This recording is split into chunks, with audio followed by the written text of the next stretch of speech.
Championship and John Higgins is into the second round. He secured a 10-7 victory over Ali Carter. Ding Junhui, well, he's also through. He defeated David Gilbert 10 frames to 5. Wu Yeze, well, he's just 2 frames away from victory as he holds an 8-1 lead over Lei Pei Fan. And finally, in Rugby League, and John Cartwright is among a list of candidates under consideration by the Huddersfield Giants as they seek a long-term successor to Luke Robinson.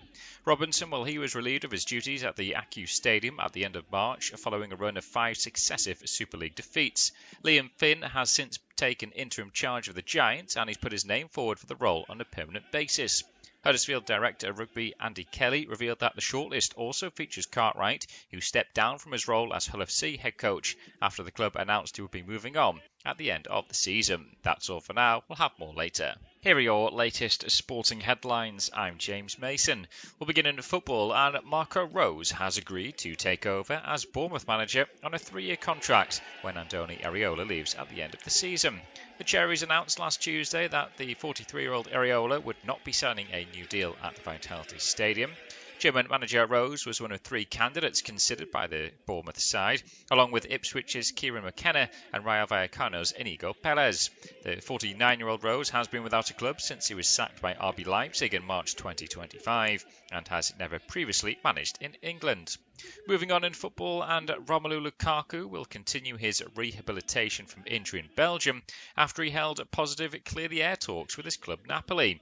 It was reported in March that the former Manchester United striker was facing disciplinary action because last season's Serie A champions believe he had ignored a request to attend training in Italy. Lukaku's season has been blighted by a hamstring problem, limiting the striker to just 7 appearances. His most recent outing was as a sub in a 2-1 win over Torino on March the 6th. The 32-year-old really has spent time in his native Belgium since then after an injury setback, meaning he has been away from Napoli's training base. However, he returned to Naples to hold what have been described as calm, collaborative and constructive talks with his club. The discussions also included his agent Federico Pastorello and Napoli sporting director Giovanni Magna. Moving on to cycling now, and the routes for the 3 UK stages of the 2027 Tour de France Femme have been revealed, with riders saying it will be super brutal. A gruelling 154km second stage from Manchester to Sheffield, which includes nearly 3,000 metres of climbing and the iconic Winnats Pass in the Peak District, is one of the highlights, which organiser ASO says is one of the hardest Grand Depart stages we've ever seen before. The race also travels from Leeds over 85.7 kilometres to a likely sprint finish in Manchester before an approximate 18-kilometre team time trial finishing on London's Pall Mall for the 3rd stage, a first for the women's event. On to snooker now, and English teenager Stan Moody has made an impressive debut at the Crucible as he's moved into a 6-3 lead in his World Championship first-round match against former winner Kyron Wilson. Moody needs 4 more frames to become the youngest player to win a match at the famous Sheffield Theatre since the 19-year-old Ronnie Sullivan in 1995. Also at the World Championship, and John Higgins is into the second round. He secured a 10-7 victory over Ali Carter. Ding Junhui, well, he's also through. He defeated David Gilbert 10 frames to 5. Wu Yeze, well, he's just 2 frames away from victory as he holds an 8-1 lead over Lei Pei Fan. And finally, in Rugby League, and John Cartwright is among a list of candidates under consideration by the Huddersfield Giants as they seek a long-term successor to Luke Robinson.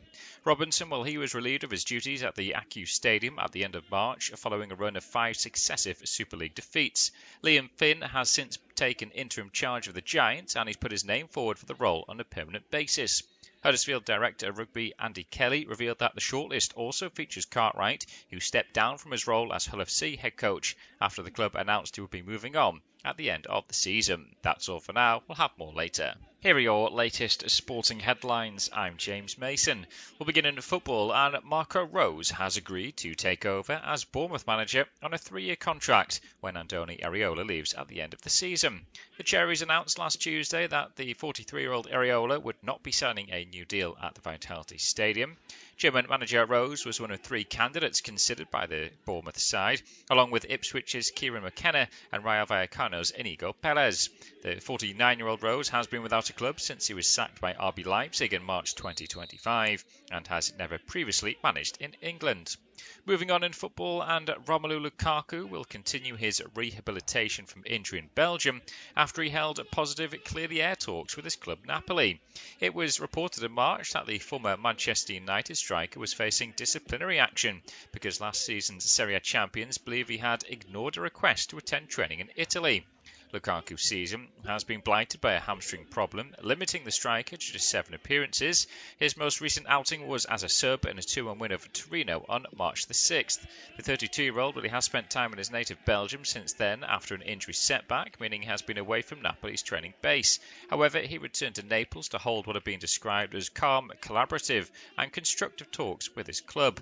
The discussions also included his agent Federico Pastorello and Napoli sporting director Giovanni Magna. Moving on to cycling now, and the routes for the 3 UK stages of the 2027 Tour de France Femme have been revealed, with riders saying it will be super brutal. A gruelling 154km second stage from Manchester to Sheffield, which includes nearly 3,000 metres of climbing and the iconic Winnets Pass in the Peak District, is one of the highlights, which organiser ASO says is one of the hardest Grand Depart stages we've ever seen before. The race also travels from Leeds over 85.7 kilometres to a likely sprint finish in Manchester before an approximate 18-kilometre team time trial finishing on London's Pall Mall for the third stage, a first for the women's event. On to snooker now, and English teenager Stan Moody has made an impressive debut at the Crucible as he's moved into a 6-3 lead in his World Championship first-round match against former winner Karen Wilson. Moody needs 4 more frames to become the youngest player to win a match at the famous Sheffield Theatre since the 19-year-old Ronnie Sullivan in 1995. Also at the World Championship, and John Higgins is into the second round. He secured a 10-7 victory over Ali Carter. Ding Junhui, well, he's also through. He defeated David Gilbert 10 frames to 5. Wu Yeze, well, he's just 2 frames away from victory as he holds an 8-1 lead over Lei Pei Fan. And finally, in Rugby League, and John Cartwright is among a list of candidates under consideration by the Huddersfield Giants as they seek a long-term successor to Luke Robinson. Robinson, well, he was relieved of his duties at the Acu Stadium at the end of March following a run of 5 successive Super League defeats. Liam Finn has since taken interim charge of the Giants and he's put his name forward for the role on a permanent basis. Huddersfield Director of Rugby Andy Kelly revealed that the shortlist also features Cartwright, who stepped down from his role as AILFC head coach after the club announced he would be moving on at the end of the season. That's all for now. We'll have more later. Here are your latest sporting headlines. I'm James Mason. We'll begin in football, and Marco Rose has agreed to take over as Bournemouth manager on a 3-year contract when Andoni Iraola leaves at the end of the season. The Cherries announced last Tuesday that the 43-year-old Iraola would not be signing a new deal at the Vitality Stadium. German manager Rose was one of 3 candidates considered by the Bournemouth side, along with Ipswich's Kieran McKenna and Rayo Vallecano's Inigo Perez. The 49-year-old Rose has been without a club since he was sacked by RB Leipzig in March 2025 and has never previously managed in England.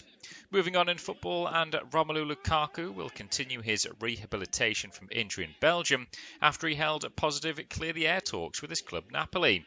It was reported in March that the former Manchester United striker was facing disciplinary action because last season's Serie A champions believe he had ignored a request to attend training in Italy. Lukaku's season has been blighted by a hamstring problem, limiting the striker to just 7 appearances. His most recent outing was as a sub in a 2-1 win over Torino on March the 6th. The 32-year-old really has spent time in his native Belgium since then after an injury setback, meaning he has been away from Napoli's training base. However, he returned to Naples to hold what have been described as calm, collaborative and constructive talks with his club. The discussions also included his agent Federico Pastorello and Napoli sporting director Giovanni Magna. Moving on to cycling now, and the routes for the 3 UK stages of the 2027 Tour de France Femme have been revealed, with riders saying it will be super brutal. A gruelling 154km second stage from Manchester to Sheffield, which includes nearly 3,000 metres of climbing and the iconic Winnets Pass in the Peak District, is one of the highlights, which organiser ASO says is one of the hardest Grand Depart stages we've ever seen before. The race also travels from Leeds over 85.7 kilometres to a likely sprint finish in Manchester before an approximate 18-kilometre team time trial finishing on London's Pall Mall for the third stage, a first for the women's event. On to snooker now, and English teenager Stan Moody has made an impressive debut at the Crucible as he's moved into a 6-3 lead in his World Championship first-round match against former winner Karen Wilson. Moody needs 4 more frames to become the youngest player to win a match at the famous Sheffield Theatre since the 19-year-old Ronnie Sullivan in 1995. Also at the World Championship, and John Higgins is into the second round. He secured a 10-7 victory over Ali Carter. Ding Junhui, well, he's also through. He defeated David Gilbert 10 frames to 5. Wu Yeze, well, he's just 2 frames away from victory as he holds an 8-1 lead over Lei Pei Fan. And finally, in Rugby League, and John Cartwright is among a list of candidates under consideration by the Huddersfield Giants as they seek a long-term successor to Luke Robinson. Robinson, well, he was relieved of his duties at the Acu Stadium at the end of March following a run of 5 successive Super League defeats. Liam Finn has since taken interim charge of the Giants and he's put his name forward for the role on a permanent basis. Huddersfield Director of Rugby Andy Kelly revealed that the shortlist also features Cartwright, who stepped down from his role as AILFC head coach after the club announced he would be moving on at the end of the season. That's all for now. We'll have more later. Here are your latest sporting headlines. I'm James Mason. We'll begin in football, and Marco Rose has agreed to take over as Bournemouth manager on a 3-year contract when Andoni Iraola leaves at the end of the season. The Cherries announced last Tuesday that the 43-year-old Iraola would not be signing a new deal at the Vitality Stadium. German manager Rose was one of 3 candidates considered by the Bournemouth side, along with Ipswich's Kieran McKenna and Rayo Vallecano's Inigo Perez. The 49-year-old Rose has been without a club since he was sacked by RB Leipzig in March 2025 and has never previously managed in England. Moving on in football, and Romelu Lukaku will continue his rehabilitation from injury in Belgium after he held positive clear the air talks with his club Napoli. It was reported in March that the former Manchester United striker was facing disciplinary action because last season's Serie A champions believe he had ignored a request to attend training in Italy. Lukaku's season has been blighted by a hamstring problem, limiting the striker to just 7 appearances. His most recent outing was as a sub in a 2-1 win over Torino on March the 6th. The 32-year-old really has spent time in his native Belgium since then after an injury setback, meaning he has been away from Napoli's training base. However, he returned to Naples to hold what have been described as calm, collaborative and constructive talks with his club. The discussions also included his agent Federico Pastorello and Napoli sporting director Giovanni Magna. Moving on to cycling now, and the routes for the 3 UK stages of the 2027 Tour de France Femme have been revealed, with riders saying it will be super brutal. A gruelling 154km second stage from Manchester to Sheffield, which includes nearly 3,000 metres of climbing and the iconic Winnets Pass in the Peak District, is one of the highlights, which organiser ASO says is one of the hardest Grand Depart stages we've ever seen before. The race also travels from Leeds over 85.7 kilometres to a likely sprint finish in Manchester before an approximate 18-kilometre team time trial finishing on London's Pall Mall for the third stage, a first for the women's event. On to snooker now, and English teenager Stan Moody has made an impressive debut at the Crucible as he's moved into a 6-3 lead in his World Championship first-round match against former winner Karen Wilson. Moody needs 4 more frames to become the youngest player to win a match at the famous Sheffield Theatre since the 19-year-old Ronnie Sullivan in 1995. Also at the World Championship, and John Higgins is into the second round. He secured a 10-7 victory over Ali Carter. Ding Junhui, well, he's also through. He defeated David Gilbert 10 frames to 5. Wu Yeze, well, he's just 2 frames away from victory as he holds an 8-1 lead over Lei Pei Fan. And finally, in Rugby League, and John Cartwright is among a list of candidates under consideration by the Huddersfield Giants as they seek a long-term successor to Luke Robinson. Robinson, well, he was relieved of his duties at the Acu Stadium at the end of March following a run of 5 successive Super League defeats. Liam Finn has since taken interim charge of the Giants and he's put his name forward for the role on a permanent basis. Huddersfield Director of Rugby Andy Kelly revealed that the shortlist also features Cartwright, who stepped down from his role as AILFC head coach after the club announced he would be moving on at the end of the season. That's all for now. We'll have more later. Here are your latest sporting headlines. I'm James Mason. We'll begin in football, and Marco Rose has agreed to take over as Bournemouth manager on a 3-year contract when Andoni Iraola leaves at the end of the season. The Cherries announced last Tuesday that the 43-year-old Iraola would not be signing a new deal at the Vitality Stadium. German manager Rose was one of 3 candidates considered by the Bournemouth side, along with Ipswich's Kieran McKenna and Rayo Vallecano's Inigo Perez. The 49-year-old Rose has been without a club since he was sacked by RB Leipzig in March 2025 and has never previously managed in England. Moving on in football, and Romelu Lukaku will continue his rehabilitation from injury in Belgium after he held positive clear the air talks with his club Napoli. It was reported in March that the former Manchester United striker was facing disciplinary action because last season's Serie A champions believe he had ignored a request to attend training in Italy. Lukaku's season has been blighted by a hamstring problem, limiting the striker to just 7 appearances. His most recent outing was as a sub in a 2-1 win over Torino on March the 6th. The 32-year-old really has spent time in his native Belgium since then after an injury setback, meaning he has been away from Napoli's training base. However, he returned to Naples to hold what have been described as calm, collaborative and constructive talks with his club.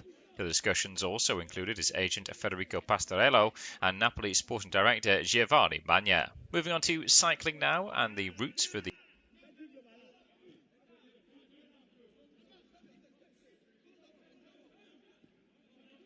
And for the home side, they make 4 changes after their 2-1 defeat in Italy against Fiorentina. Agger, Walton, Kamada, Mateta and Sarr. In come Lerma, Hughes, Johnson and Strandlars. And quite predictably, West Ham are unchanged. Right, they've literally just kicked off.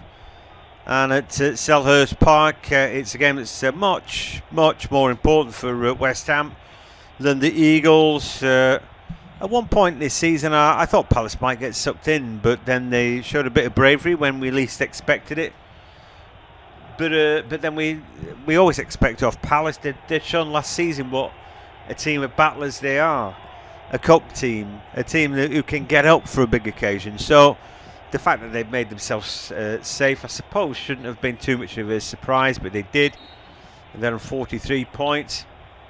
And weirdly, they're only 5 points away from Chelsea, who are in 6th in a European position, aren't they? But anyway, that's something else. But for West Ham, 2 points are clear of Tottenham, who are in that bottom 3.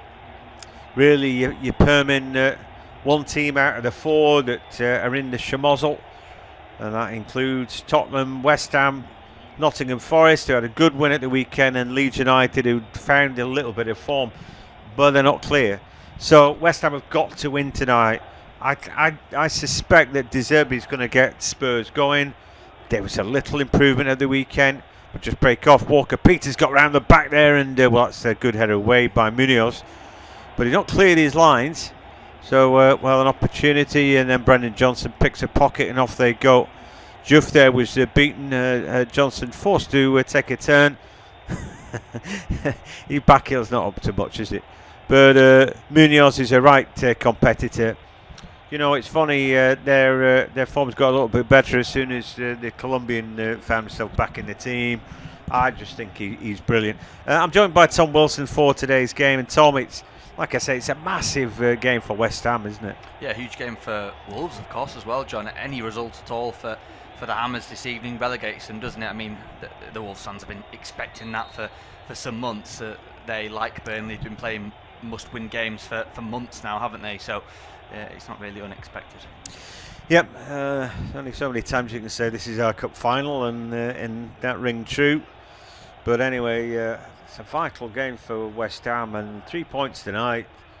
All of a sudden, it's just that ability to breathe.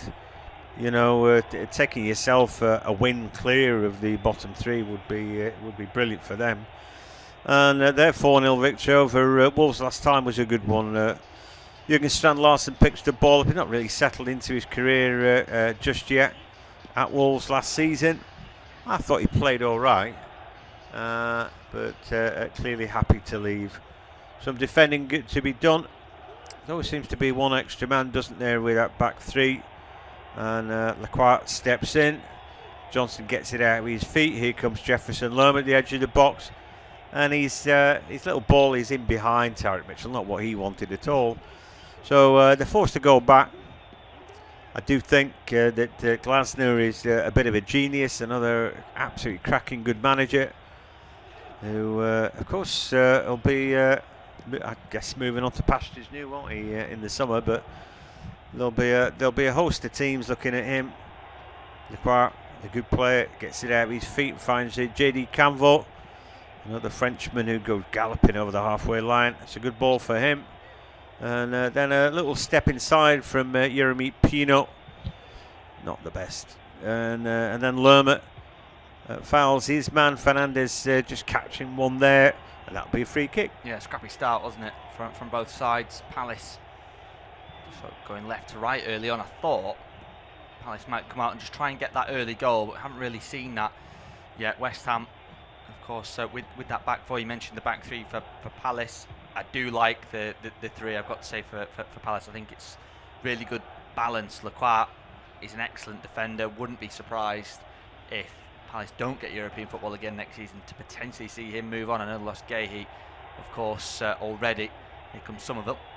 He does. He's driving forward now, and then there's a good foot in. Really good challenge there. I think J.D. Canvo just doing his job, settling into life. Takes a lot replacing, doesn't he, Mark Gahey? But he's doing an okay job. Yeah, Canvo, of course, when he was bought, was seen as a long-term replacement for Gahey.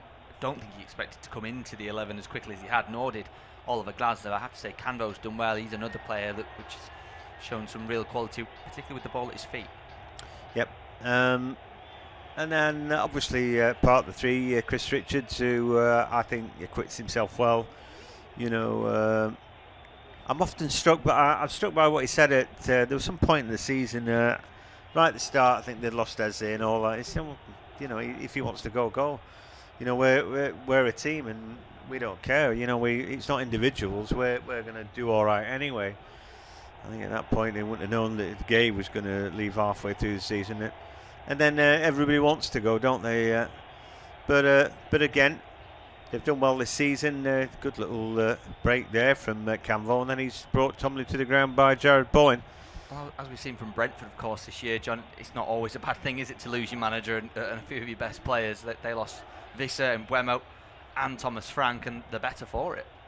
Yeah, it's funny that, isn't it? Visser's had nothing of a season. And Buemo as well, pretty difficult to work out. We know he's a good player.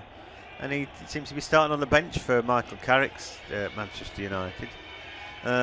Anyway, here's Brendan Johnson. He made a lively start, I would have said.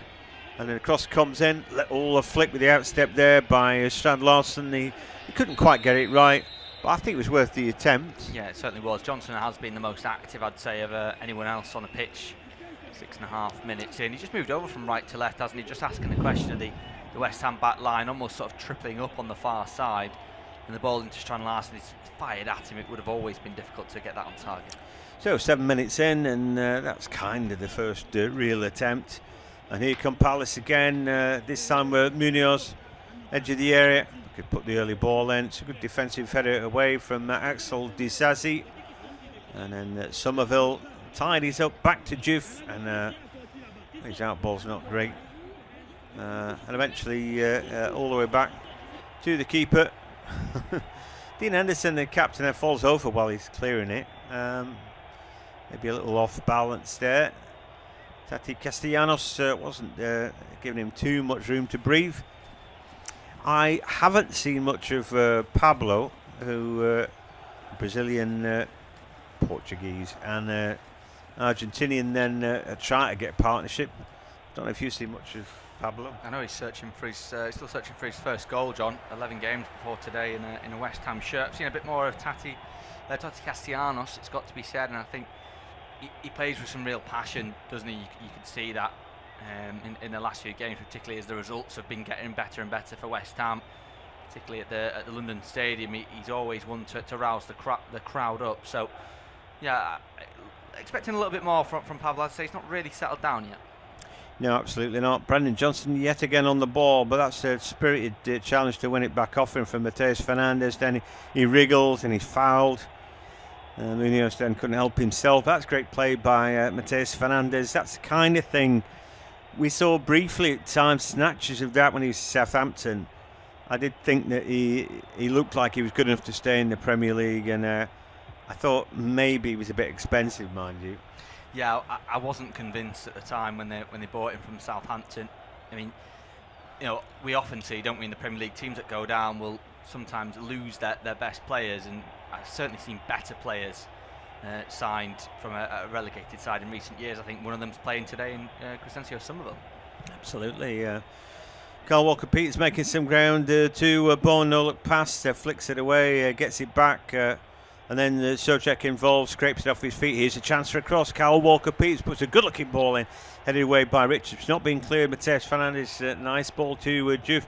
He puts the ball in. That's a shocker. Yeah, not great. You sort of see what he's trying to do, whip it towards that far post, almost looking for that corridor of uncertainty, but no one's really made that run, and he's got too much on it. But he's been lively in the opening exchanges. It's interesting, isn't it? Given Brendan Johnson's probably been the most active player going forward for Crystal Palace, and he's playing on Juve's side. He's clearly not stopping Juve from getting forward.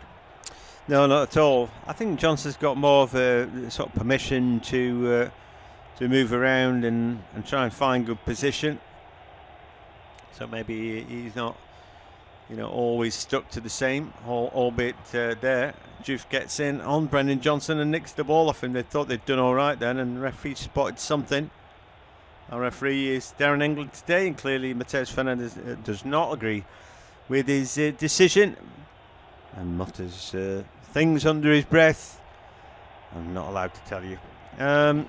Anyway, 10 minutes gone, and it is Palace playing out from the back now with Camvo and then Lacroix. And he thinks about Richards, then thinks, nah. So over to Camvo, who we saw that little dribble out. You said he's quite a ball player, and he, as if by magic, then he showed us what he's got, which was a dribble, and then he was fouled by Bourne as he slalomed past him. But so clearly he's got something. But they made a mistake playing out from the back. Lerma got the ball, and he didn't know what to do with it. He just stuffed it straight out because he was under pressure. So that's not what they wanted. Yeah, of course, Wharton out with an injury, isn't he? So not in the 11 for Crystal Palace, and they always miss him when he doesn't play. Yeah, he's such a good player, isn't he? Pino, we're not seeing much of him on the ball. Little step inside, and he finds Munoz, who has got an. I think it was rumoured that Barcelona were after Munoz. I think his contract's up at the end of the season. I don't know whether they would still want him. He's had an injury this season, but he comes back and he's just a brilliant marathon running, good footballer, isn't he? Yeah, brilliant at both ends, John. Industrious and works really hard, but loves to fly forward as well. As you say, had his injuries this season, still 3 goals, 2 assists. As technically a right back, isn't he? He still loves to get forward. He's always a threat.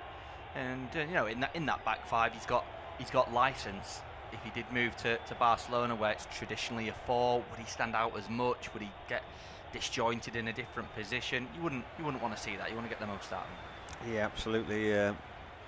So a real pivotal part of a cup-winning side was Munoz, an absolute hero at Wembley last season. I was lucky enough to do the FA Cup, and it'll stay with me a long time. That I think a lot of games don't include in finals for some reason, but I think it was the fact that they'd not won anything for such a long time, and I'd done the League Cup final as well. It just both the 2 games, the passion of it all, and the way the fans were, was something to remember. But anyway, I'm going to get a long throw now from Chris Richards. He's got that in his arm. He's a long way out, mind.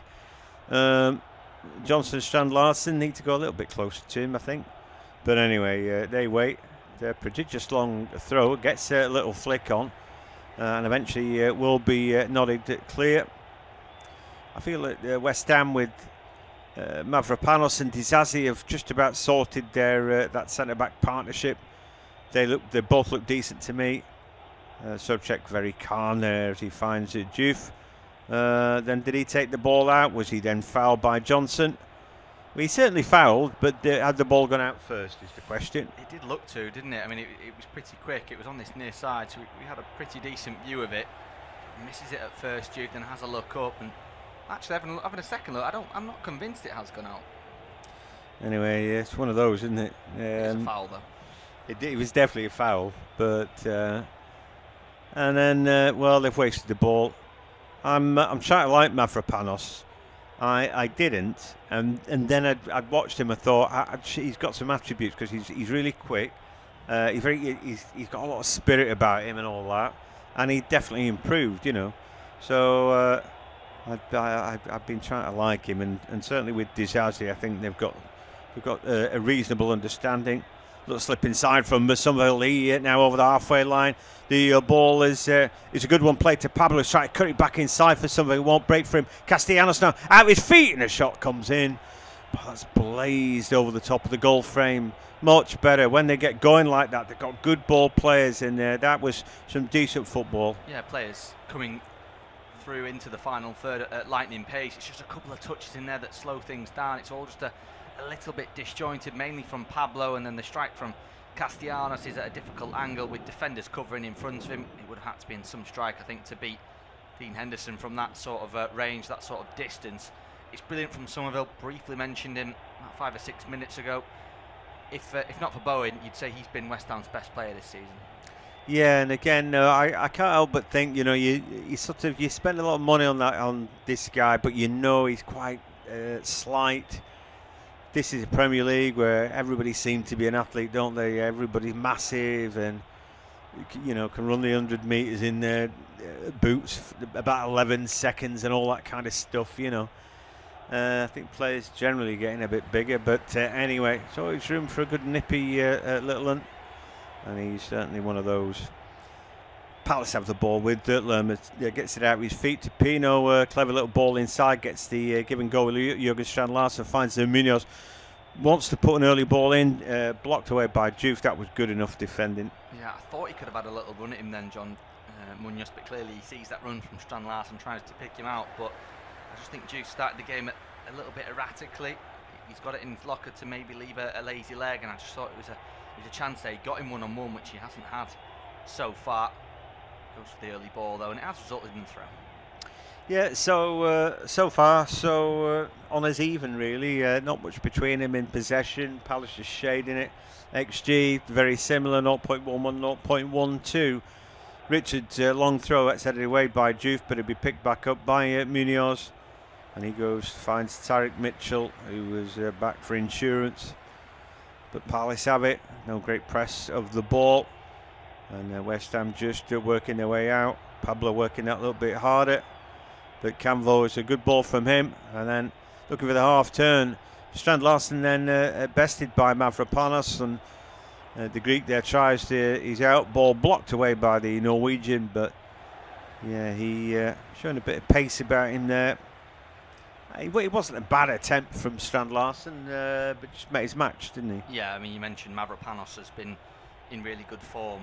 4 of the previous 7 goals from West Ham in the Premier League have been from corners, including 3 by Mavropanos. Only scored 1 in 81 in the Premier League before that, so that sort of coincides with his good form and with West Ham's. Juve now puts the ball into the box. Castellanos first touch, very heavy, too heavy. And that takes the ball out. Yeah, one of those things. Trying to drag that ball. It wasn't a great ball from Juve, was it?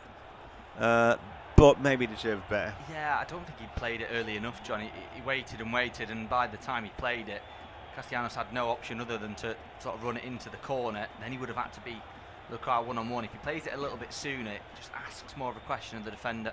Maybe leads to a little bit more of a 50-50. Yeah, I maybe he's caught in 2 minds there. He should have just been turning out and keeping the ball, but trying something a bit more expansive or thinking about something else. Anyway, he's an opportunity. Juve puts himself under pressure, lets the ball bounce, and then Strand-Larsen really puts him under. Now a throw from Munoz, great throw into the box really quickly, looking for Brendan Johnson. That is good stuff from Souček. A lifetime of experience there, just getting across, saying, nah, I'm blocking you off, mate. and he did just that. Yeah, it's not just that, John. It's the fact that he sees Disasi, it is, who comes to this left-hand side, deals with that ball, but doesn't sprint back into position. He's just sort of stood still. Diouf's got his back to action as well, so there's a couple of defenders fallen asleep there. Thomas Souček recognises that, immediately sprints over, puts Johnson under pressure so that they can win the ball back. It's really good from him. Really good, and he'll have a World Cup to look forward to. Somehow they spawned their way. They really did. They got lucky twice, didn't they? But anyway, we've just seen a little counter attack from West Ham. It comes to nothing. Bones' ball inside wasn't the best. Wag your finger all you like, Pablo, but referee not interested in that. And Nuno looks on, arms folded, sort of defensive. That I don't know if either manager necessarily will be happy with the start made by their respective teams, but it's very even. It is very even, yeah. I mean, the stats show a shot each, but neither of those on target. The Castellanos one was probably the dare say best chance of the game, John, but it was the most expansive move certainly of the game. Obviously came for West Ham, blazed over from the edge of the box. I think I'd agree. I don't think either manager would be particularly happy, but neither manager particularly frustrated either. No, it's 0-0, and yeah, we know this is going to be tight. Lerma though takes up some good space. Then he just, I don't know, he had a chance to go berserk. Oh, it's a great ball in, and Johnson cannot believe the way he's connected with that. It's a great ball. He looks so lackadaisical, Lerma, and then all of a sudden he's like wakes up and he puts a smashing ball in. Look at Brendan Johnson here, found the gap between the two centre-backs. Yeah, again, it's poor marking, isn't it? Just a couple of minutes ago, we pointed that Disasi and Diouf were a little bit asleep. I think, in this sense, Disasi needs a little bit of support from Mavropanos, who sort of goes ball-watching, goes towards that front post, forgets about his man behind him. Leads to a little bit of an overload, but you're right, it's a free header, isn't it, from Brendan Johnson, and he probably should do better. Yeah, he found the gap between those two centre-backs. And don't know what it is, but they need to improve. Brendan Johnson thinks he's got the ball, but he could get yellow carded now for bringing down Diouf. Second time he's had him, and he does get the yellow, and I think it might be because it's time number 2. Well, he could have just got straight yellow for that, couldn't he? Really? Yeah, it's not a great challenge. He's pointing to the ball, but he's certainly not touched it, John. And it'll be interesting because that was a bit of a battle that had just sort of emerged over the opening 21 minutes, and now you'd say that Diouf's got the edge because Brendan Johnson's not going to be able to put in many more challenges, and he's got a long way to play in the game. Brendan Johnson not really playing as an out-and-out right winger. Like I said, he's finding space, sometimes second striker, so sometimes he's chasing after that fella, and there's no point tackling from the back. It's a silly thing he's done there. Anyway, here we go. Free kick comes into the far post and is headed back across by Bone, but straight to the hands. Oh, was it Souček? Anyway, straight to the hands of Dean Henderson. So no real problem there for him. He balls the ball out to Camvo. Goes back to him. Henderson then just forced to spoon it up into the air. And Pino expecting instant control from him, and we don't get it. He's had a quiet game, the number 10. He's had a decent season. Again, it's a sort of bedding in season. But he has got talent. Lerma and Hughes, they've had a good battle in the middle of the park. Souček, I think he's sort of minding the back four a little bit more in this formation. And for West Ham, though, they're struggling to find Tati. And he and Pablo have not really seemingly got an understanding. As Diouf gets on his back and he finds Somerville, he has been lively. Making ground down the left-hand side, gets it out with his feet, was caught. And who was he caught by? Munoz maybe. And referee saying, well, that's an obvious foul. We'll take another look and see how savage it was or not. Let's see. Yeah, I mean, he's kicked him up into the air, really. I mean, Somerville's done a somersault over the outstretched boot of Munoz. Doesn't get the ball. Wouldn't have been surprised to see a yellow there. I think he's kept his card in his pocket, has he potentially? Darren England, I just noticed that actually. The camera just panned to Tyreek Mitchell, but when that throw was taken on the far side, you could see he was limping. It's that coming together with Walker Peters where he actually gets the ball, but clearly something's twinged.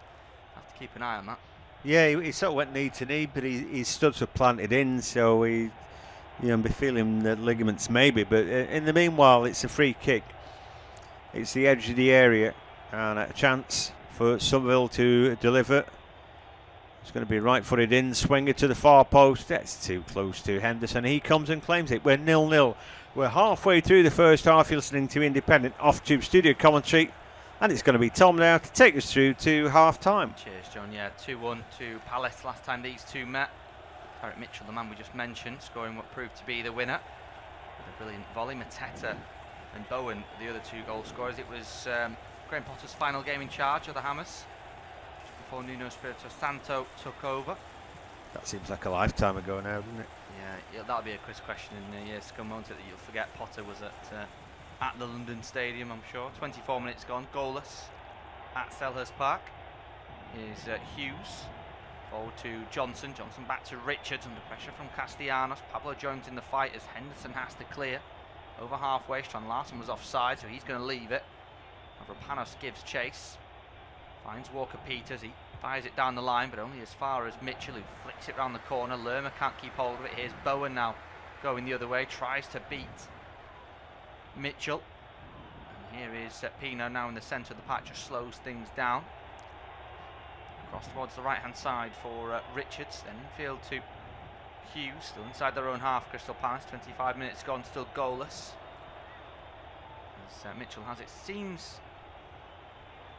And that's JD Campbell. I was just saying, he seems to have shrugged off the injury. We'll keep an eye on it. Henderson across to Richards, under pressure from two. Goes backwards to the goalkeeper, takes a touch off Castellanos and out for a goal kick. Well, we saw something very similar in the big game yesterday, didn't we? Kai Havertz's goal for Arsenal, but the consequence is not as bad in this one. Yeah, just a slightly embarrassing moment there for Chris Richards. Before that, we saw JD Canvo, it was, who put the challenge in on Jared Bowen. Bowen's having a quiet night, but I think he's further away from goal now. I like to see him involved. That's a sacrifice, isn't it, if you're playing with Pablo behind Castellanos. And Pablo's not having much of a game. Anyway, here's Somerville. Somerville beats two, plays it across towards Walker Peters on the right-hand side. Here is Bowen. Can he get involved? Chops back onto his favoured left. Ball into the area. Away, though, from Canvo. Bowen had gone down in the aftermath, but the referee waves play on as Pino brings it forward. Just over halfway now. He's got players to his left and right. Hooks it through the legs of Souček to find Johnson. Edge of the area. Shot comes in. Whoa. Just wide. Very nearly the opening goal in the game at Selhurst Park. Brennan Johnson for the second time going close. This one closer, but still no cigar. 0-0 after 26 minutes. Yeah, really good play, wasn't it, by Pino? I was talking about him, number 10, settling in to his career. Johnson was the ball, little feint, and then right-footed curl. He tried to bend it round that corner. Just using Mavropanos, wasn't he? And then keeper, he might have had that covered, but it's close. He really ain't far away. He's almost wheeling away there, Brennan Johnson. He knows how close that is. Ended up into the air by Canvo. Pablo battling for it. That seems Lacroix on the second attempt. Now here is Mitchell, forward to Strand Larsen. Holds it up. He's under pressure from three. Souček brings the ball away, but foul, says Darren England. Pull of the shirt on Jørgen Strand Larsen. 27 minutes gone. Crystal Palace 0, West Ham United 0. A free kick to Palace inside their own half. It's been sort of quite self-contained, this London derby. There's not been much spite about it. Both teams have gone about it relatively well. I need to see a few more teeth really to it. But anyway, been a decent game. Mitchell gives chase to a ball. Goalkeeper Hermansen off his line. Now here's Bowen from his pass forward. Somerville, corner of the box, left-hand side. What can he do? Somerville chops back on his right. Shot's blocked. Still alive, though, for Pablo. Tries to square it to Bowen. Cleared away after it took a deflection. Over halfway where Desassi has it. Head tennis between him and Mavropanos. Then the Frenchman brings it down. Plays it to Juve on the left-hand side. Nearly a chance on there for West Ham. Got the shot away, John, but never really looked like he was going to trouble the goalkeeper. I felt like it was a perfect ball from Bowen, who did really well just to nick that ball, and then it's such a perfect ball. It's like saying go and make a cut, and that you're giving yourself a great opportunity, and he didn't really do that. They're showing us that again as Bowen picks it up and he's sliding it to him. Credit to Richards here, didn't sell his soul, did he? And that movement, that little drop of the shoulder, he just telegraphed it really. It's like Richards saying, well, I know you want it on your right. I think you're going to drop your shoulder and shoot. And he's exactly what he did. He maybe needed to cut onto his left and give himself another chance. Bowen loses out. Here's Hughes, won back by Souček initially, but Hughes takes over once more. He drops his shoulder, beats a couple of challenges, thought he was fouled as Walker Peters takes the ball away. Forward to Bowen through the lines on the right-hand side. Just about keeps it in.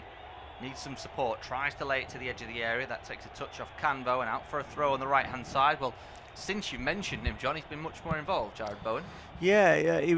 I think in this 4-4-1-1, he's maybe lying back a little bit deep because he's got to work harder, and you want him closer to goal because he's got those little bits of magic that we've just seen, you know.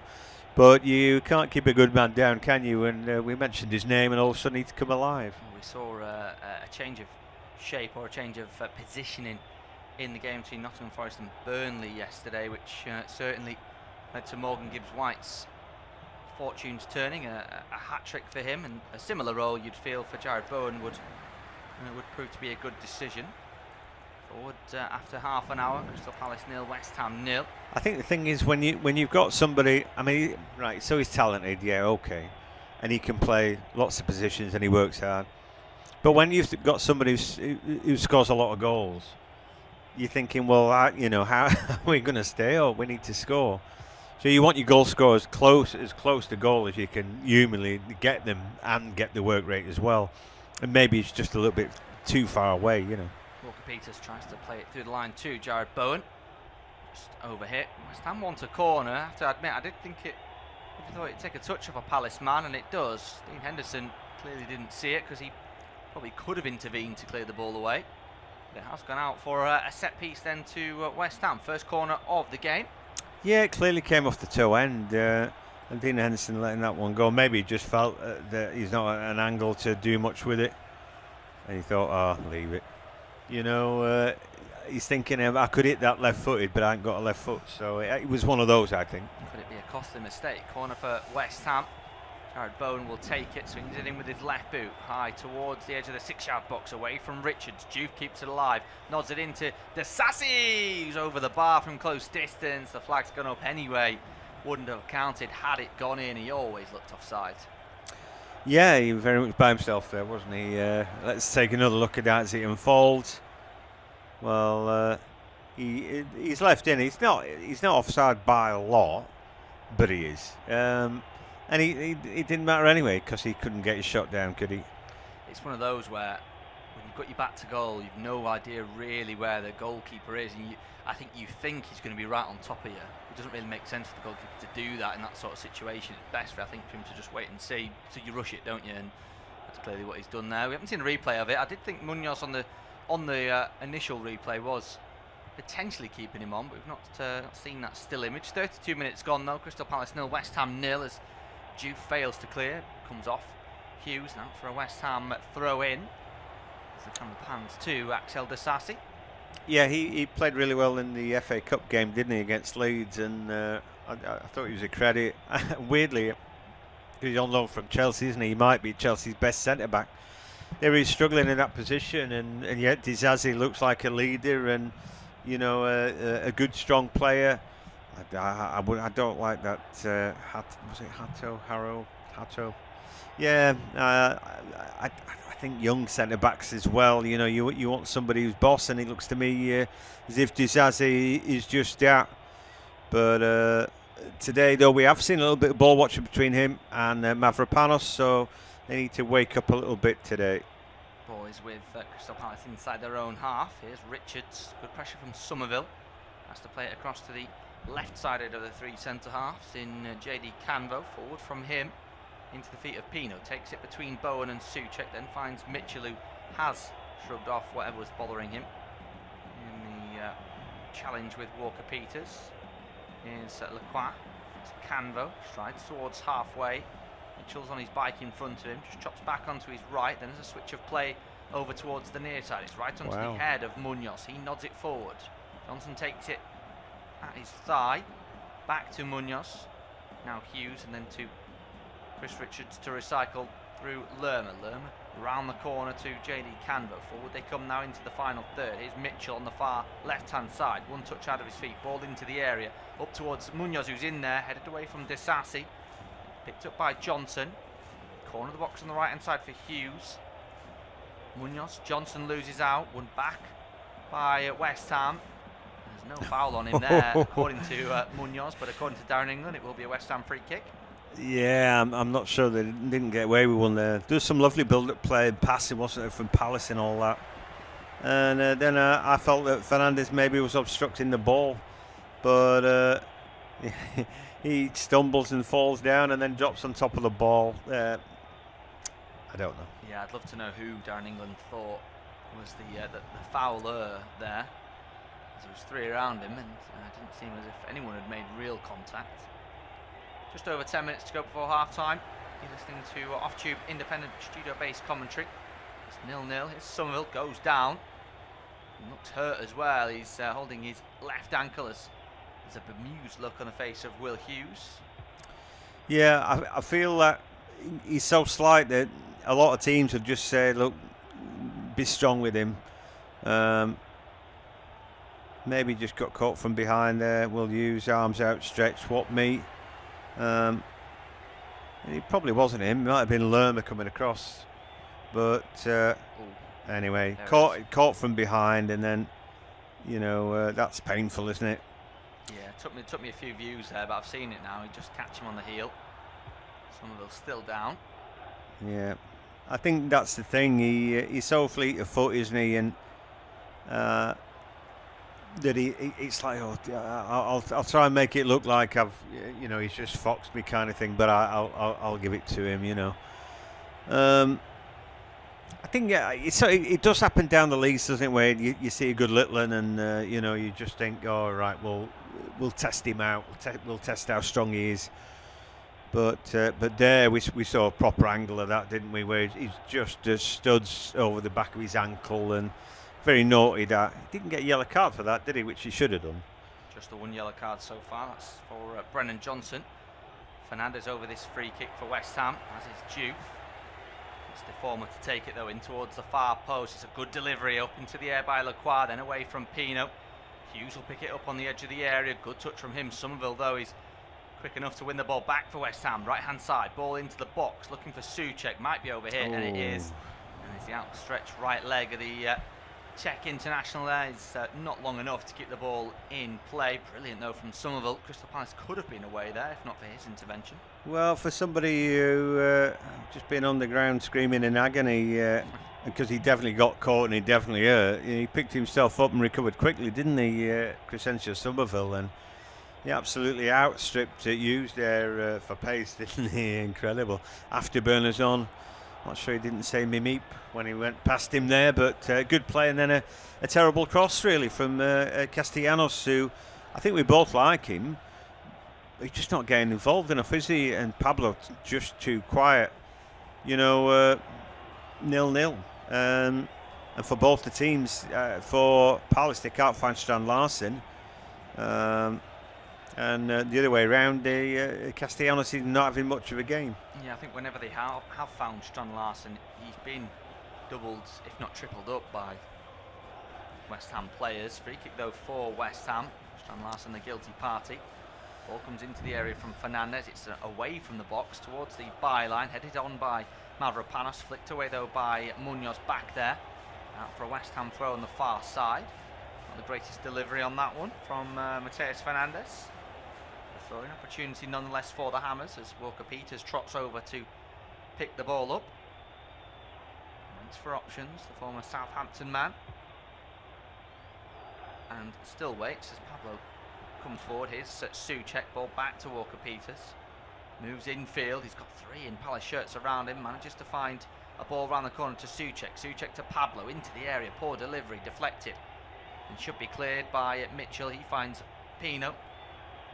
After a bit of fortune, he picks the ball up, Pino, and plays it into the centre circle. There's Brennan Johnson. Collides with Axel Disasi and loses possession. West Ham back on the ball. 38 minutes gone. Palace 0. West Ham 0. There's Fernandez across to Juve on the near side. Good pressure on him from Munoz. Ball down the line for Castellanos. Just takes a bounce away from the South American, and it's poked clear by Maxime Lacroix. Now for a throw-in right in the corner. And Juve will launch it back in. Gets a 1-2 from Castellanos, and then does fire it into the air. It's a high one towards the back post. It's won by Bowen. Up goes Henderson. Punches. Doesn't get a lot on it. Castellanos on the follow-up. Deflected away off the line. Somerville picks it up on the byline, back into the area. Pablo goes up. It's flicked away now to Walker-Peters on the far side. All of a sudden, West Ham with their tails up. Biggest moment of the game so far. Johnson wins the header over Juve. There's a clash of heads. There'll be a pause in play. Both players coming off pretty badly from that one, but West Ham so nearly finding the opening goal. Yeah, bicycle kick from Tati. You know, it's in his remit to do that kind of stuff. He's a real athlete. But I think the defending from Palace has been on point today. I've been really impressed with Camvo playing out. Lacroix and Richards, it's like a well-oiled machine, really. And just as well from the Eagles' point of view. But like we said, they haven't got much going forward, although Pino's begun to play a little bit better. They're going to show us that now. It was a percentage ball from Juve, but Bone got right underneath the header, back in.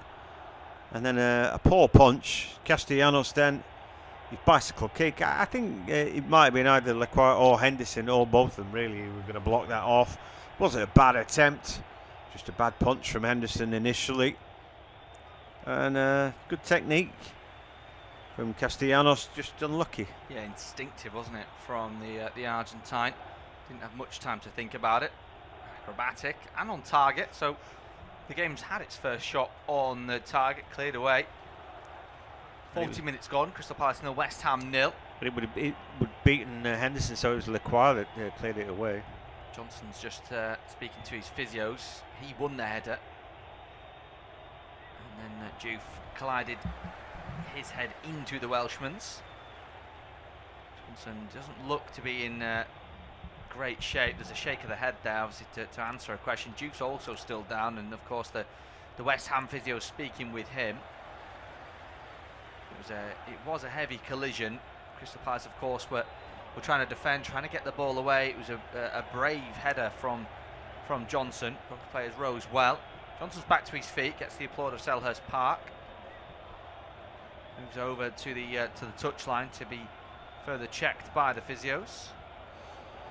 Showing Alan Pardew there, who's managed both the teams in the past. I don't know where his loyalties are tonight. Is that Blood? Anyway, the two give each other a pat there, they'd be all right. I was thinking who might come on. It's May Lassar, I suppose. It's a possibility we might see him anyway because Johnson's on a yellow card. We saw Adama Traore play well against Leeds recently, and probably played his best game for West Ham in that sort of disappointing a game where they didn't quite get to the semi-final, but he played well. So that might be an option. Yeah, hitting form at a good time, isn't he? Ball towards the right-hand side as we're back in play. Here's Pino, back to Sean Larson. Effort is blocked. Here's Richards. On the right-hand side now is Pino once more. That's behind Munoz, and it's flicked away by Jared Bowen, who's back there defending. Disasi steps into midfield. Dink ball over the top to Bowen. He'll do well to keep that in, Jared Bowen, and he doesn't. Trickles out of play on the near side for a Crystal Palace throw. Pino's playing all right, isn't he, when he gets on the ball? Quite lively and inventive. And yeah, well, you'd rather have Pino than Pablo today, I think. Pablo's been super quiet, hasn't he, really? 43 minutes gone, Crystal Palace 0, West Ham 0. He's just shown a shot there, Brennan Johnson, who doesn't look 100% to me. Juve looks a little bit more alert as Walker-Peters has it now in the back line for West Ham. Dink's a Ambitious ball forward. Pablo's taking it off the toes of the defender Canvo. Pablo into the area looking for Bowen. It's flicked away by Lacroix, and you can see the frustration there from Frenchman to Frenchman. He doesn't feel that Canvo needs to lose possession, and it's resulted in the corner. Yeah, he's pretty good with the ball at his feet here, but just not clumsy really. Was he aware that Pablo was there? Pablo takes it off him and he puts a poor ball in, I felt in the end, but it's a corner. Yeah, in swinger from Jared Bowen, second of the game on the far side. As I said earlier, 4 of the last 7 goals in the league for West Ham have been from corners. Ball in from Bowen towards a front post, away from Richards. Somerville collects it on the byline on the left-hand side, supported by Juve. Goes back to Juve. He finds Somerville once more. Little flick around the corner to Fernandez. He's got it left of centre now. Juve again down the line. Positive touch forward. Thought about a ball in. Sells his defender. Then the cross does come in towards a back stick, and the head is on target. Whoa. It's flicked away by Lerma. Brilliant save from Dean Henderson. West Ham have still got it though. 1.5 minutes of normal time remaining. Fernandez fires it forward to Pablo. Here's Souček to Pablo once more. Tries to go around the corner to Somerville. Keeps possession. Here's Juve. Whips the ball in towards the far stick. Finds Jared Bowen on the far side, but he can't keep it in. It's out for a goal kick. What a save. I think Mavropanos with the bullet headed, I'm thinking it's 1-0. And what a save. You know, world class really. He comes from deep, he's heading back across, he's got power in it, he's got direction. And just a stunning save. It's very similar, John, to the Carl Darlow save for Leeds against Wolves on Saturday. I don't know if you saw it, headed back across, he was going the other way. Outstretched right arm. Anyone listening that saw that, it's pretty much like for like. 45 minutes on the clock. Crystal Palace 0, West Ham 0. Just waiting to see how many more added on, as West Ham are certainly ending the half the more positive. Here's Pablo from Somerville, infield to Souček. Souček switches play towards the right hand side for Walker Peters. Bouncing ball strikes the chest. He then finds Jared Bowen. Back to Walker Peters. Good press, positioning and defensive stability there from Crystal Palace. As Juve has it now on the left hand side. Fires it forward to Pablo. Flicks it away from Will Hughes' challenge. The fourth official has indicated a minimum of 4 minutes added on at the end of the first 45. Mitchell's rode a challenge as he steals the ball away, and this could be a chance on for Crystal Palace. In towards the final third, still Mitchell. Inside the area, shot comes in. It's dragged wide by Tyreek Mitchell, a goal scorer, the winning goal scorer in the reverse fixture, but not on target this time. I think, with all due respect to Tyreek Mitchell, for me, he needs to find Pino, who've gone on that overlap. I think Souček's done a great job there, just not selling his soul and not jumping in. There are 2 blockers there, but I think Pino, the overlap was the ball, and he didn't use him. I thought Mavropanos' position was decent as well. But for me, Mitchell probably, if he had his time again, would just roll it to Pino and allow him to show his skill there. Hermansen takes his goal kick. Bit of head tennis inside the Palace half. It's eventually cleared away. Brilliant touch from Juve inside his own territory. 3 minutes the 4 remain. Here's Somerville on halfway. Doubled up, goes backwards to Juve. Juve towards the edge of the area now, inside his own boxes to Sarsi. Hermansen once more has to be careful as he's pressed by Strand Larsen. He's able to clear though over halfway. No one challenging for it in a West Ham shirt as it's comfortably picked up by Canvo. He then clears. Souček wins the header. Fernandez takes it down on halfway, then turns. Tries to drill a ball towards the near left hand side. It's a miss hit and out of play for a Palace throw. Yeah, it was worth the goal. He's having a mixed game, Mateus Fernandez, but I like that. You've got to try stuff sometimes. It can't all be 10 yards sideways the back, can it? So he was giving it a go. From the moment that we said that they hadn't got Bowen into the game, then he got into the game. We still need to see more of Pablo, don't we? But it does seem a good even contest. I think there'll be a lot of chat at half time about how they can get their go forward going, particularly for the Eagles, really. Maybe their answer lies on the bench, but Strand Larsen disappointing. They've defended relatively well, and when they haven't, Henderson made a good save, but there's really not much between these two teams today. here's Disasi forward to Castellanos, forward to Somerville on the left-hand side. He's got Richards to beat, but the flag goes up on the far side, and Somerville is the wrong side of the back three. It's going to be a free kick to Crystal Palace, and that's, dare I say, lazy, Johnny. He's definitely got the pace on Richards. Doesn't need to be in that position. No, not at all. He doesn't need to be there, does he? And because he's the widest out there, he's looking right across the line. There's no excuse for that, really. And that would have presented an opportunity, you feel. I think Richards has done quite well against him, given that he's probably a mismatch for pace. But we'll never find out if he keeps himself offside. 48.5 minutes gone. So just a few seconds really remaining of the 4 added on. Crystal Palace 0, West Ham United 0. Listening to Off-Tube Independent Studio based at Coventry. West Ham probably had the best of the chances inside this first half, but there have been a couple of efforts from Brennan Johnson. One a free header which went just wide, and an effort from the edge of the box which may have been saved if it had been on target, but it did just whistle wide of the post. Crystal Palace had then cleared one off the line. Mavropanos' header caused problems, and a couple of efforts from range as well. As the ball goes out of play for a Crystal Palace goal kick, all eyes towards Darren England, and there is the half-time whistle then from the referee.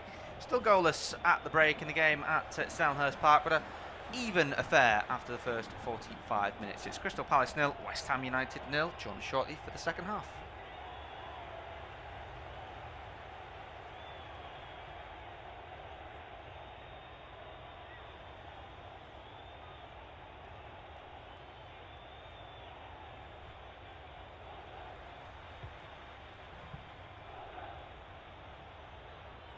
It's half-time at Selhurst Park. Crystal Palace 0, West Ham 0. And the Irons have been slightly the better of the two teams by virtue of having a couple of efforts on target. Wilms, the bicycle kick from Tati Castellanos, who went close, cleared off the line by Maxence Lecroix. The other one was a really fine bullet header from Mavropanos that was saved really well by Henderson. A couple of shots from Johnson for Palace. Not much between the two teams.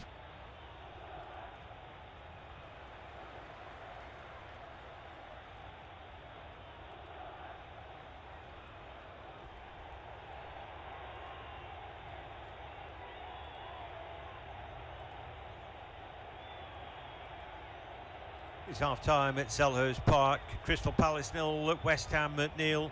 And the Irons have been slightly the better of the two teams by virtue of having a couple of efforts on target. Wilms, the bicycle kick from Tati Castellanos, who went close, cleared off the line by Maxence Lecroix. The other one was a really fine bullet header from Mavropanos that was saved really well by Henderson. A couple of shots from Johnson for Palace. Not much between the two teams. It's half-time at Selhurst Park. Crystal Palace 0, West Ham 0. And the Irons have been slightly the better of the two teams by virtue of having a couple of efforts on target. Wilms, the bicycle kick from Tati Castellanos, who went close, cleared off the line by Maxence Lecroix. The other one was a really fine bullet header from Mavropanos that was saved really well by Henderson. A couple of shots from Johnson for Palace. Not much between the two teams. It's half-time at Selhurst Park. Crystal Palace 0, West Ham 0.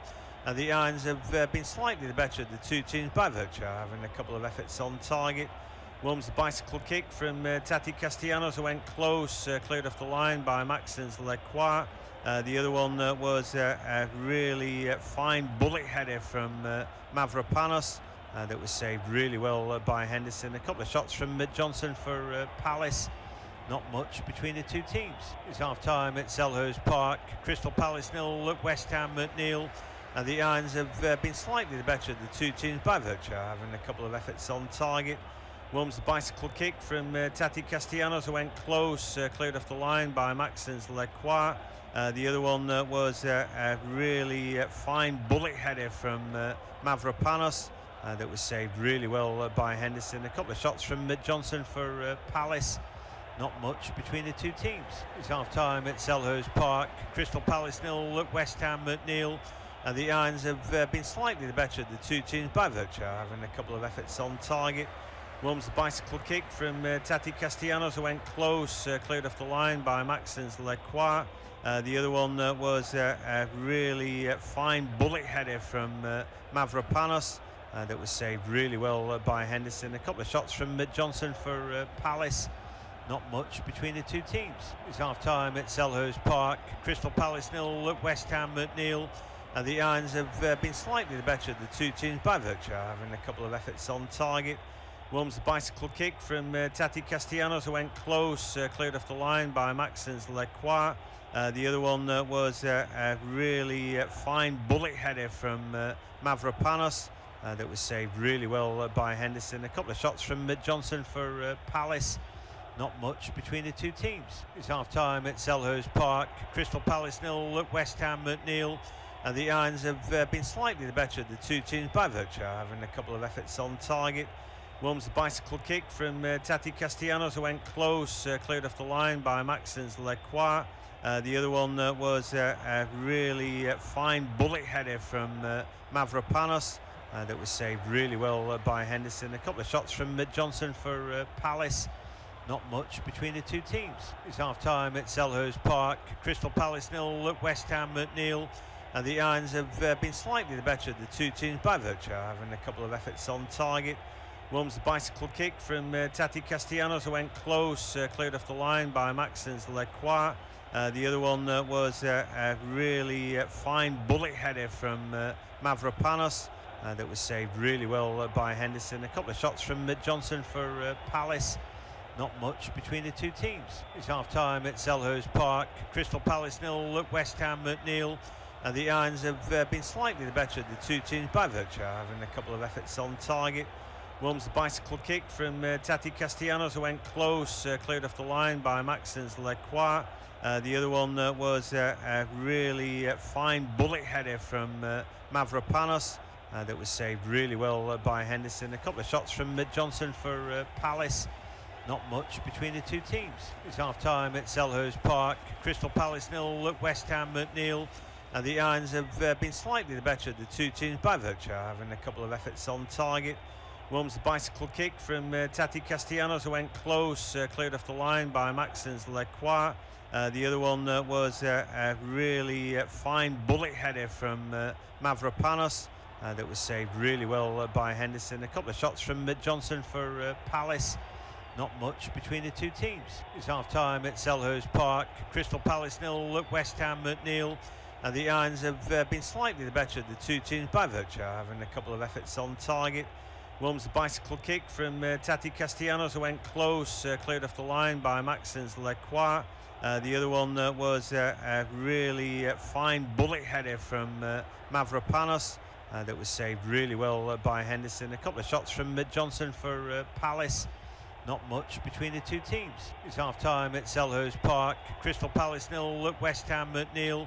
And the Irons have been slightly the better of the two teams by virtue of having a couple of efforts on target. Wilms the bicycle kick from Tati Castellanos, who went close, cleared off the line by Maxence Lecroix.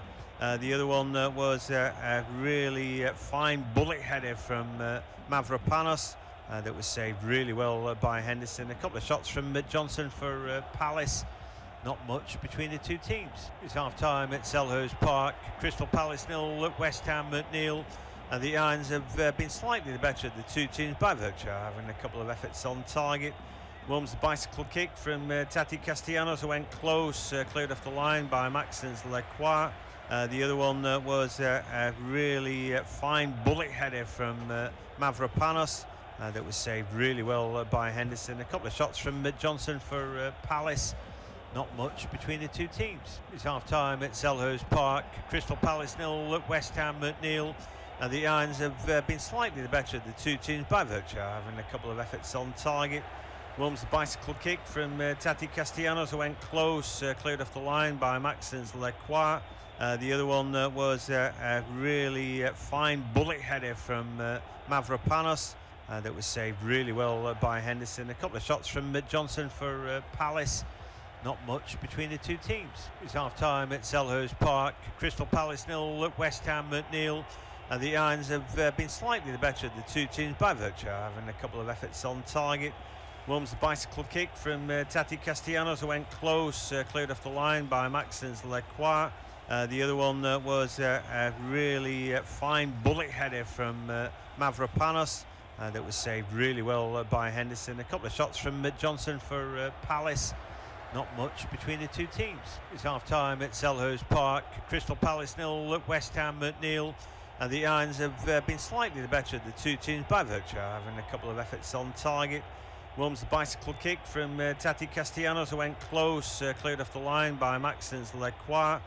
The other one was a really fine bullet header from Mavropanos that was saved really well by Henderson. A couple of shots from Johnson for Palace. Not much between the two teams. It's half time at Selhurst Park. Crystal Palace 0, West Ham 0. And the Irons have been slightly the better of the two teams by virtue of having a couple of efforts on target. One was the bicycle kick from Tati Castellanos, who went close, cleared off the line by Maxence Lecroix. The other one was a really fine bullet header from Mavropanos that was saved really well by Henderson. A couple of shots from Johnson for Palace.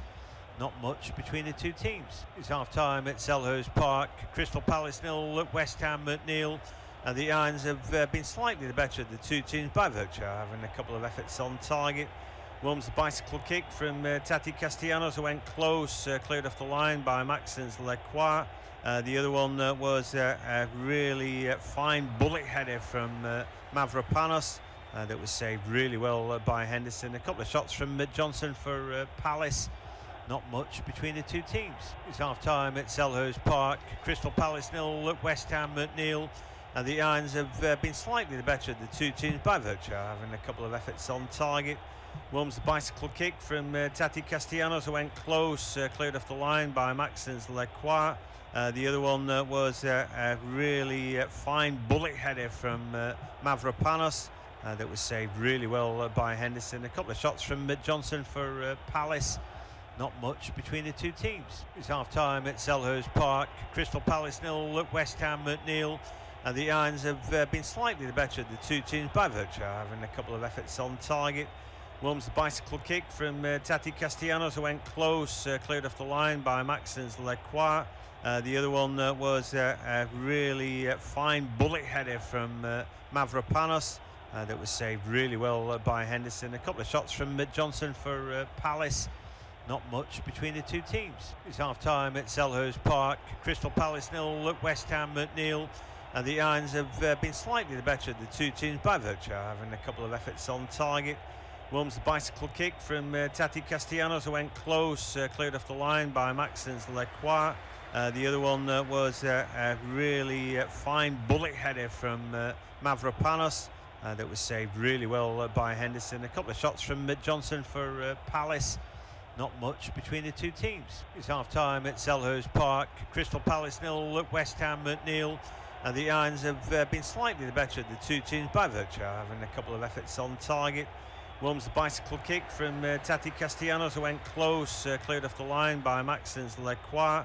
The other one was a really fine bullet header from Mavropanos that was saved really well by Henderson. A couple of shots from Johnson for Palace.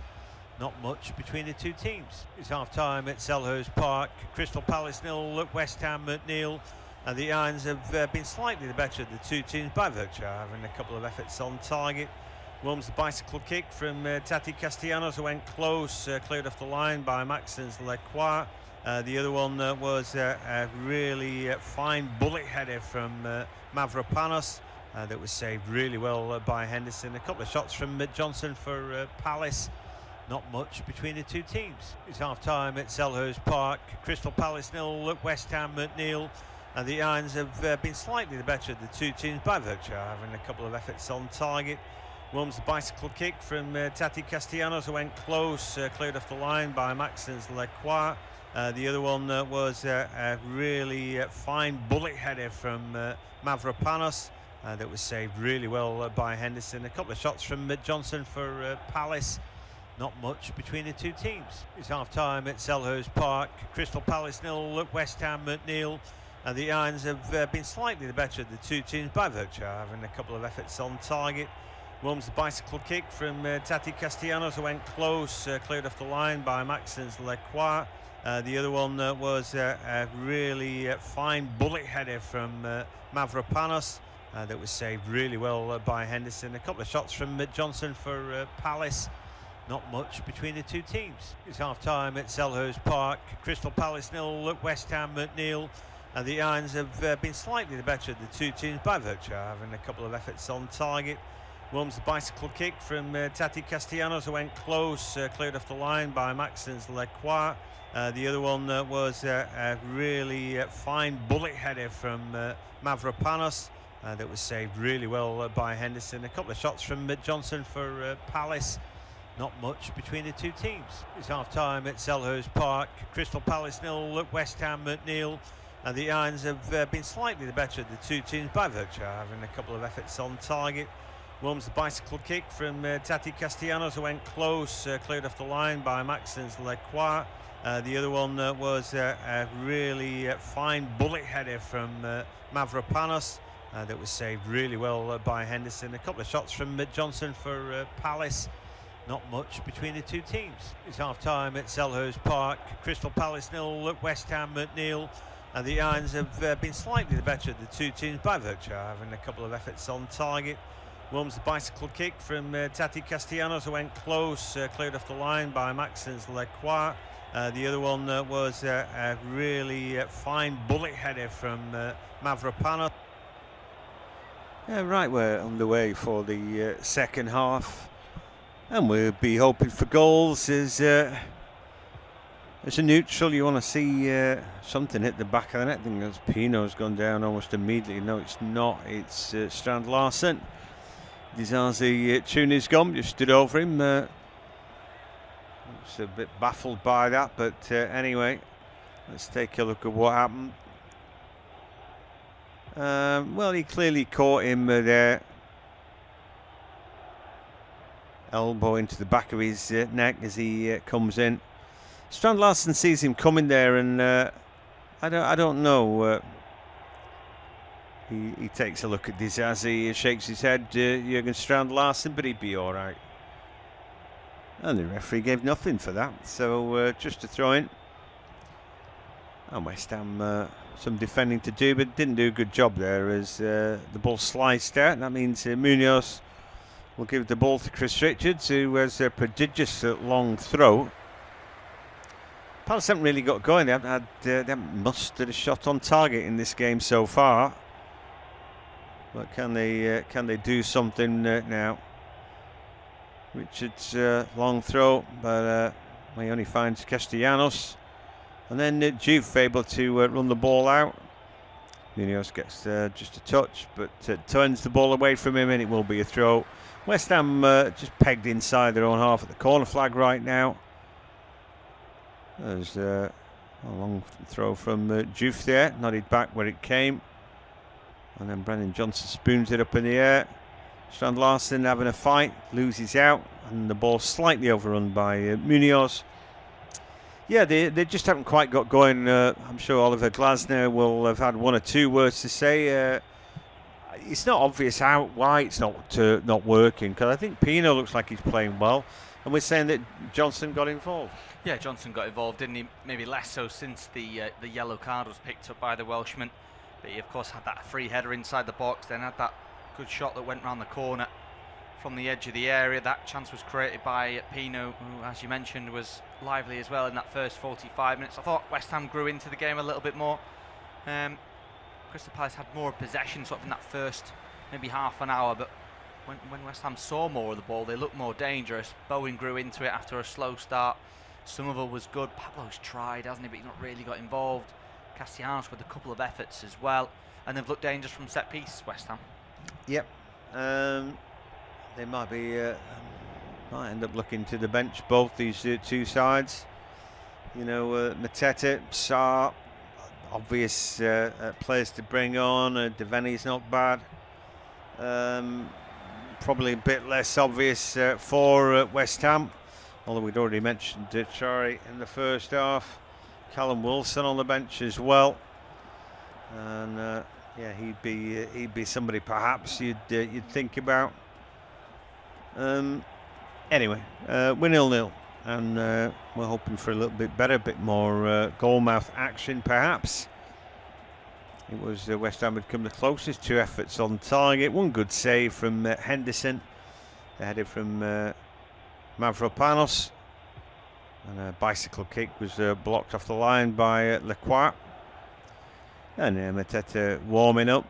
I don't think they'd be standing on ceremony. I think JP Mateta is one of those players who maybe doesn't score every chance that he gets, but I think he's got a bit more going for him than Strand Larsen. Yeah, I'd agree. I think he's a little bit more dynamic as well, John, which will help. Strand Larsen's been pretty static in the game, and he's not really been involved. When he has, he's been sort of doubled or tripled up. I just think Mateta's a bit more of a handful. He's a bit quicker, runs the channels, works a bit hard, and I think he's a smarter player as well. Of course, scored in the reverse fixture.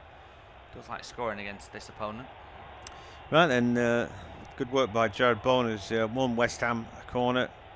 The Irons looking to get something going here. Dizazi had been, I think, dominating Strand Larsen. Can he get something going at the other end? They're very well organised at the back. We'd already seen 1 good header though from Mavropanos.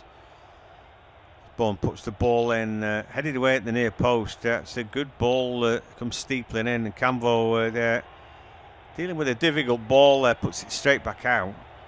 Basically one of those, it's like a shot on target, isn't it? If he's not there, it's right on the goalkeeper. I think Henderson would have been able to deal with it anyway, but does result in another one. Another chance. Can he do the same thing? No, he scrapes it in near post. Commentator's curse there. I think we were both hoping for something the same, and then he just mishits that. Anyway, Bowen back on the ball, looking for a little give and go. Gets it back. It's a great ball into the box. Walker-Peters then back to Bowen. His shot is, I think, drifting away.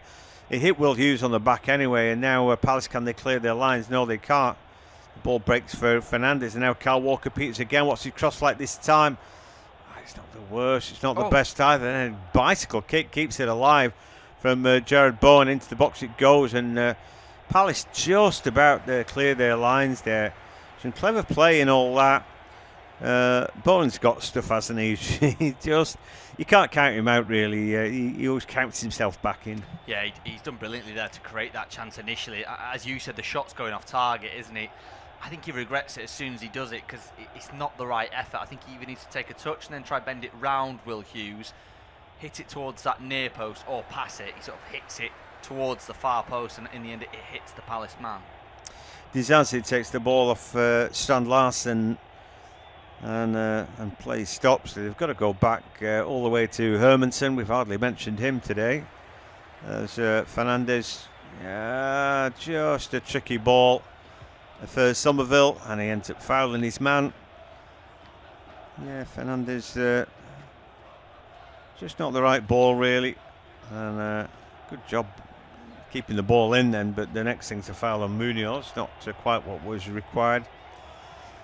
So just needs to get the ball at his feet to run, doesn't he, Somerville? That's what he's after. And a couple of times he's been found. There was one beautiful ball from Bowen, but he was well marshalled by Richards at that point, or just didn't pick the right choice. Stepping onto his right, getting his shot away. There's Pino there. The ball taken off him by Souček, who's having a strong game, just protecting his back four. He's quite good going forward, and he scored enough goals in his career to be an attacking-minded player, but I think Souček's doing a good job of protecting the 2 centre-backs today. Yeah, he was out the team for a little bit, wasn't he? I can't remember exactly which manager it was that dropped him, John. There's been that many at the London Stadium for West Ham recently, but someone didn't fancy him over the last 2 years, and I always thought that was a mistake, because I think he's a model professional and he's so good at so many different things. He's big, so he's great in the air, great in both boxes, isn't he, in terms of headers, gets along the ground as well.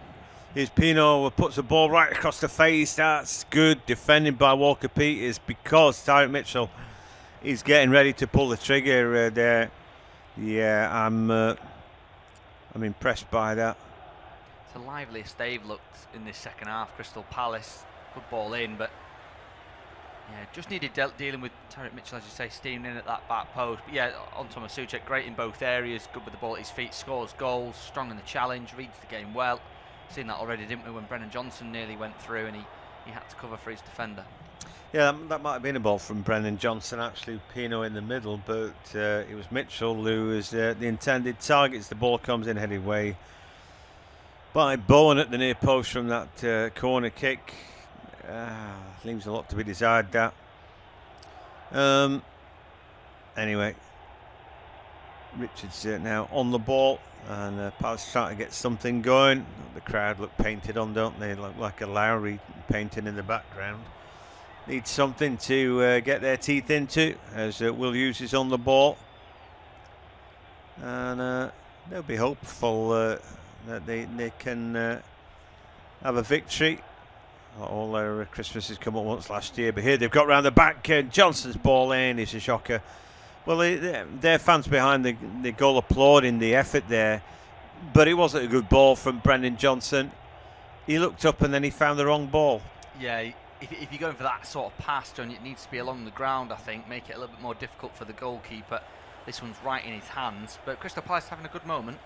Yeah, Strand Larsen now. Well, again, he can't find the right ball. Mavropanos blocks him off, but the ball breaks back to Jefferson Lerma. It's got Mitchell on the overlap. He now ball into Pino in the box.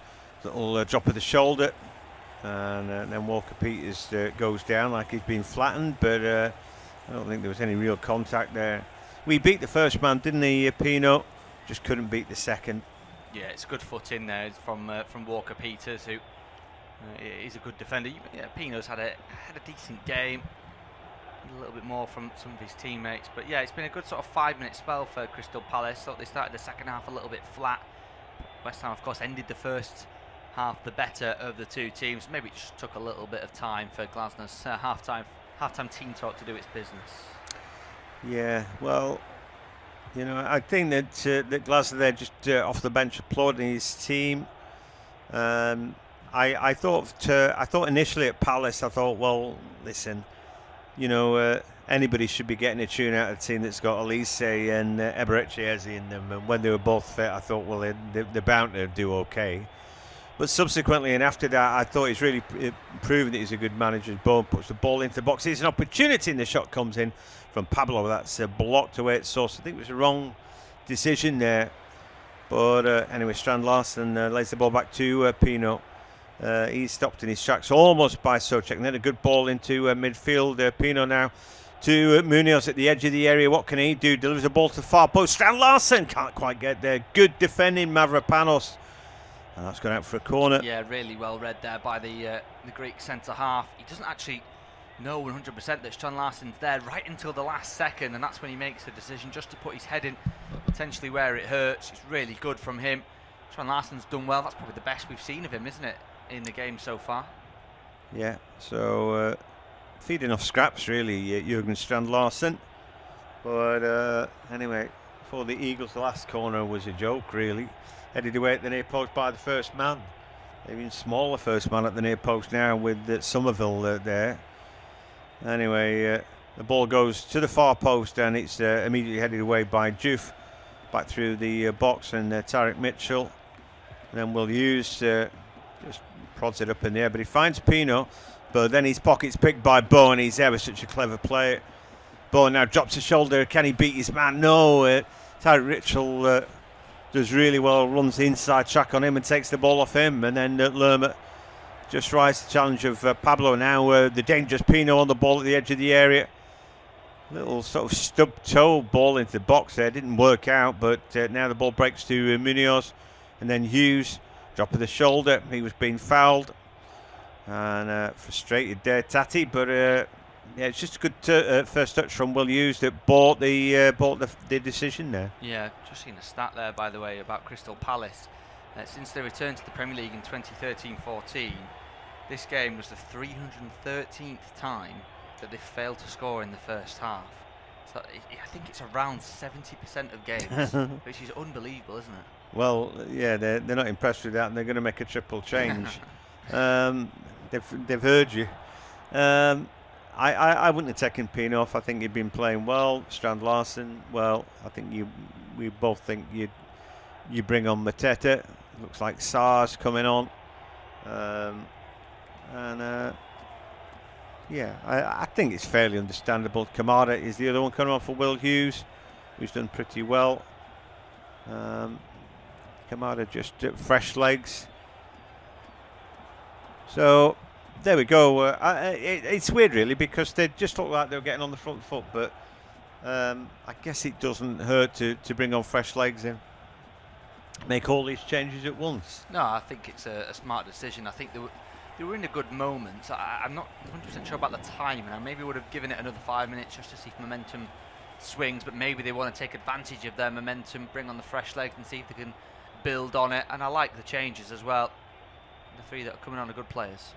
Yeah, well, here's an opportunity. Ball comes in, but well, the header's won by Lerma. Didn't get anything on it. In fact, it's an easy save in the end. I might have taken Brandon Johnson off rather than Pino, I think, for Sarr.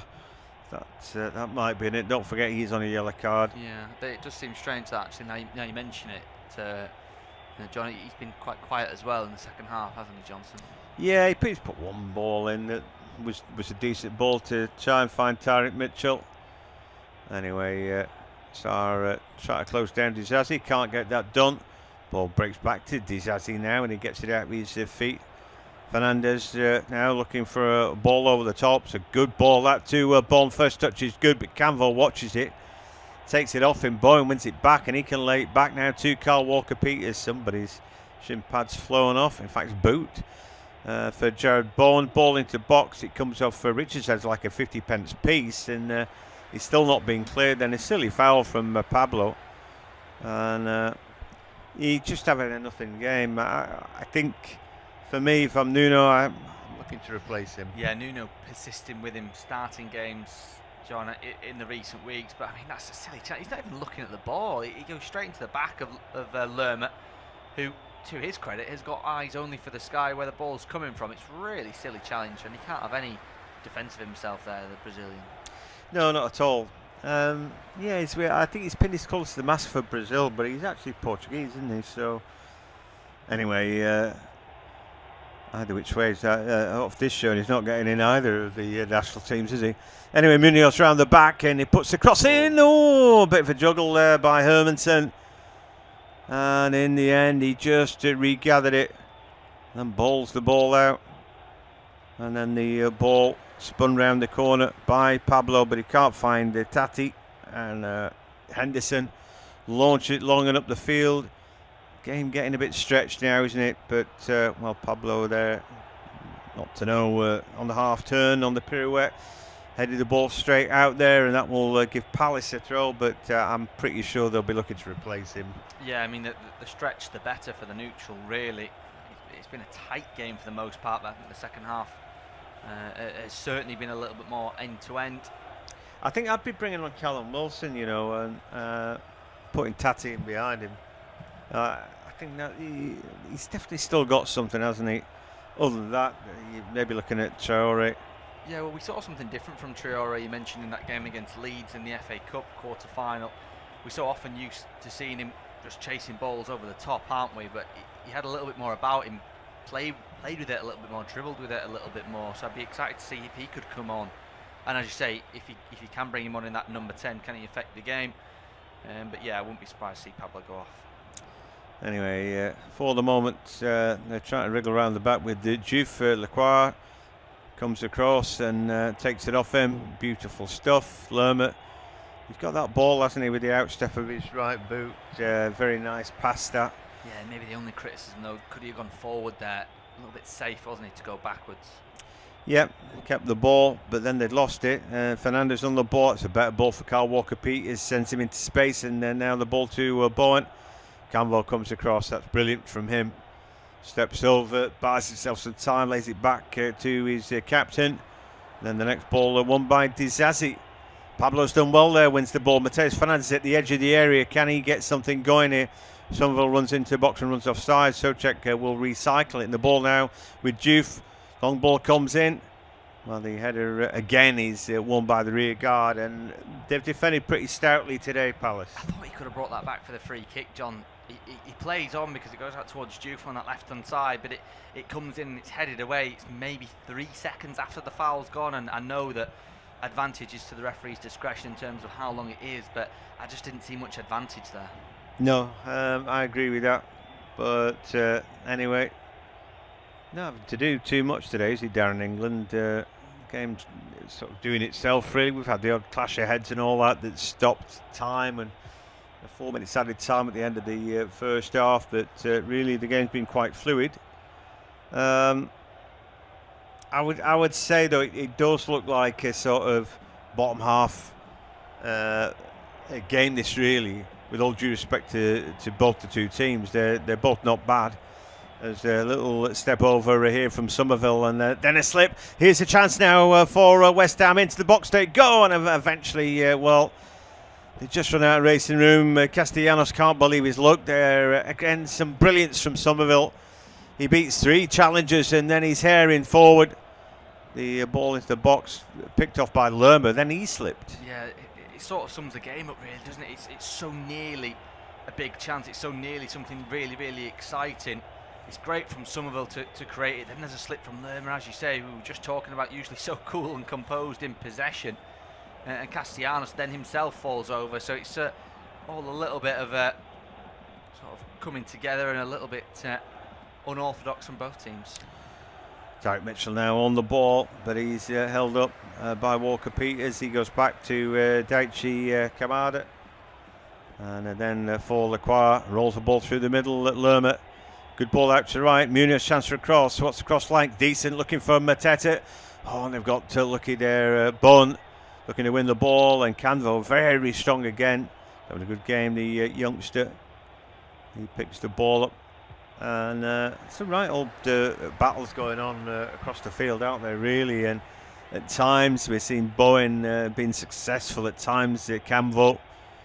Here now down the right hand side again. Munoz, an early ball in. Flicks off the head. It's going to break to Tyreek Mitchell through the box now. What can he do? Bowen holds him up. Finds Canvo. Canvo to the far post. And the ball nodded back in by Munoz. I think maybe the ball had gone. The flag had gone up. Not a great ball this time from Canvo at the far post.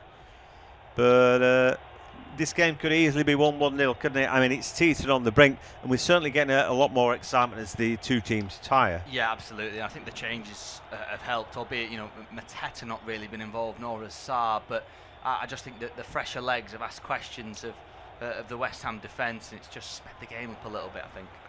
Munoz definitely kept that ball in, by the way. So the man with the flag, I think, playing a bit of a guessing game. Maybe he was offside when that ball came in. He certainly got shoved as well. Not that was ever going to be given, as Hermanson launches one long. Headed back where it came by Canvo, and then Somerville wins his header. Castellanos on his chest, a little flick from him. Then he gets it out with his feet. Two Bones got a fight at the edge of the area, and he does that really well. Finds Tati, then Pablo. Gets it out with his feet. And then Fernandez. And now percentage ball into the box.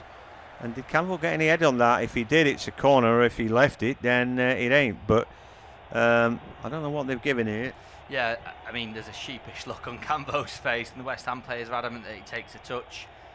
If it does, it's minute, isn't it? It's minuscule. I don't think it does. I think it did. And they've given it anyway. So let's hope it did. It is a corner kick then for West Ham. And, an opportunity then for Bowen. He's delivered one brilliant ball in, and then the next one was terrible, wasn't it? So a real mixed bag from him with his corners. Anyway, as ever, Mavropanos looking to get on the end of this. Ball comes in, little punch, and eventually Kamada will give it the big up and under. Juve flicks it back in. It's a great effort from him, and then it promoted forward, but this time Mavropanos can't get much on that, and it goes straight to Henderson. Yeah, it's a loaded penalty area, that. I mean, the ball in is good, but it's just so many bodies in there, John. It's going to be difficult for anyone really to take control. We saw that in the first half, didn't we? That Dean Henderson punch, which didn't really go the way that he wanted. Canvo's giving the ball away. And then now he's got some defending to do as Bones on the ball. Gets a shove in the back. But that's before the ball gets there. And he didn't have it in control. But he then lays it back to Souček's a smashing ball. And then a really great read from Kamada. He's running away now, and he's got an out ball of Richards and then Munoz. And Richards now can carry the ball a while. He goes back on his inside to Lacroix. And the game just slows down a little bit. Enough for me to say that we're 3/4 of the way through this game. You're listening to Independent Off-Tube Studio commentary. And it's going to be Tom now to take us through to full time. Cheers, John. Yeah. Ball with Richards, just steps over halfway, then finds the feet of Sarr. Sarr back to Lerma. Lerma into the toes of Kamada. Positive touch, and then ball into the channel for Mitchell on the left-hand side. Got Bowen to beat. Tries to take him down the line, then chops back.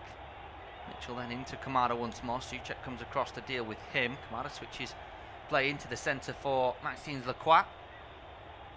Slows it down and finds fellow Frenchman JD Canvo. Canvo to Mitchell, left-hand side once again on the byline. Again, he's got Bowen to beat. And once more tries to take him down the line. Chops again onto his right. Ball into the area is blocked by Bowen. And it's out for a throw. Well, defence, the order of the day so far, as it has been for most games this season for Crystal Palace. Only Arsenal and Manchester City have conceded less than the 36 that they have.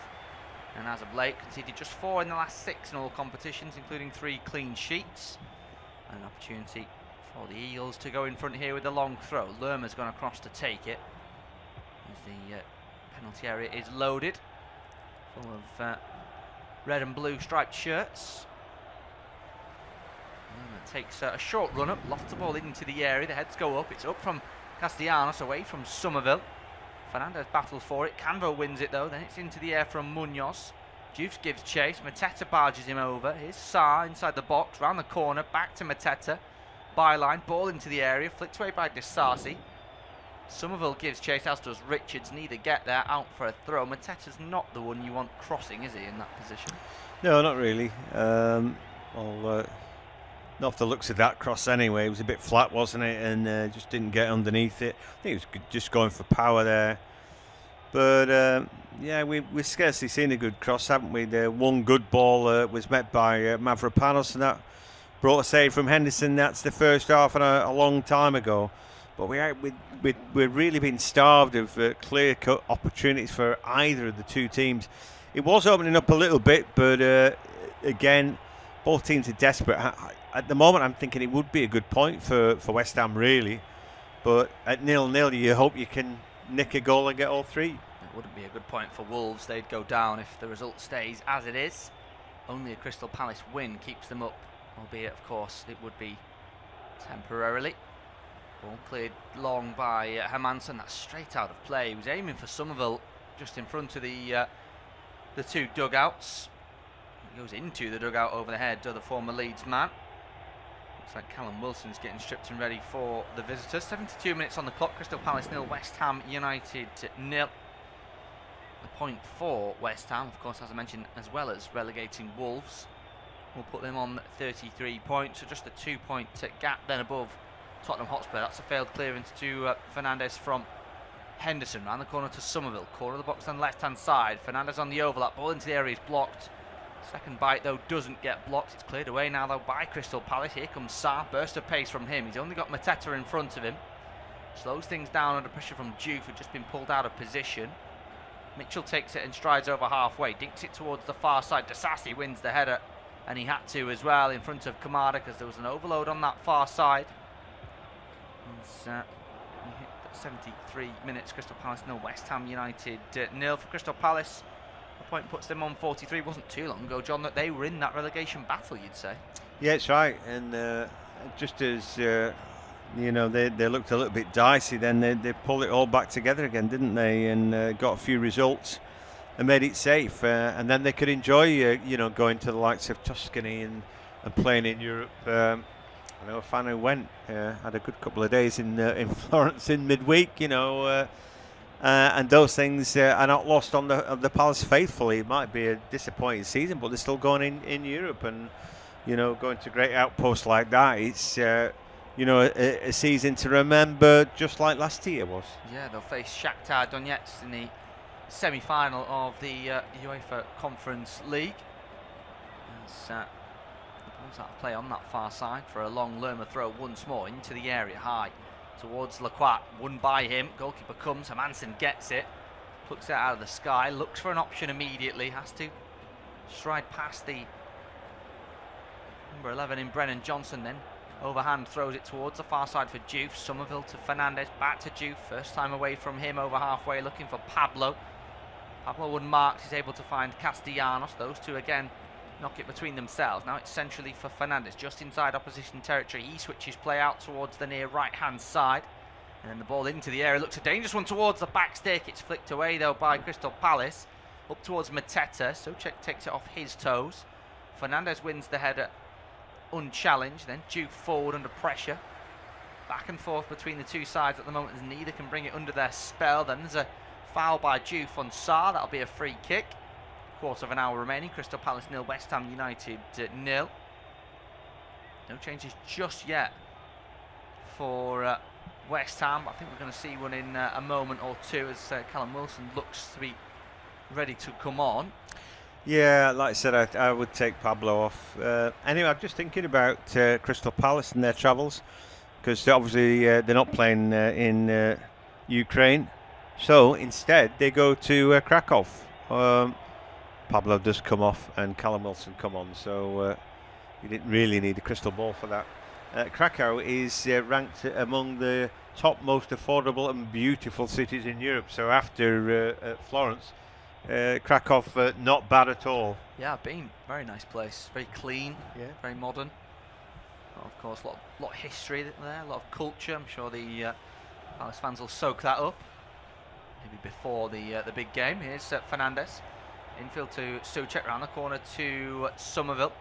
Won back though by Crystal Palace, but the referee, Darren England, deemed it was a foul on Crescencio Somerville, so that'll be a free kick.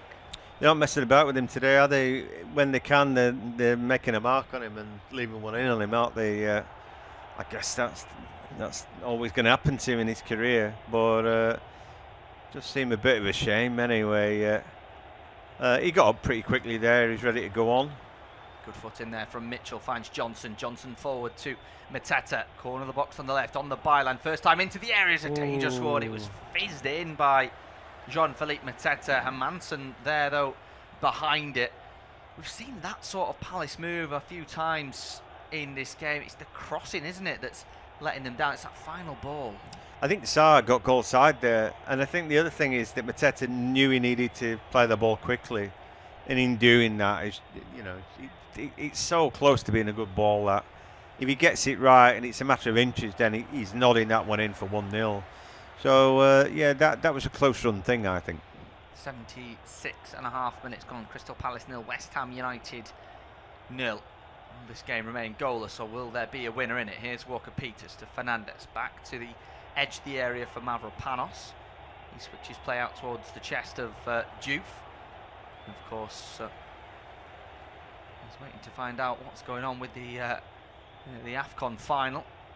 Senegal and Morocco, much controversy after the final ball was kicked. Here is Fernandez, he's upended by Lerma. Referee's allowed play on, and does so again as Mateta has it. Forward towards Johnson, could be a chance here for Crystal Palace, 2v2. Still Johnson, cuts back onto his right, tries to find Sarr. Plenty of West Ham bodies back now, Sarr still got it. Drops it to the edge for Lerma, who hits one. That's tame. It's spilled though by Hermansen for a Crystal Palace corner. Well, he shouldn't have spilled it, should he? Like you said, it was like a back pass. He could have thrown his cap on that, and I'm amazed he bundled it over.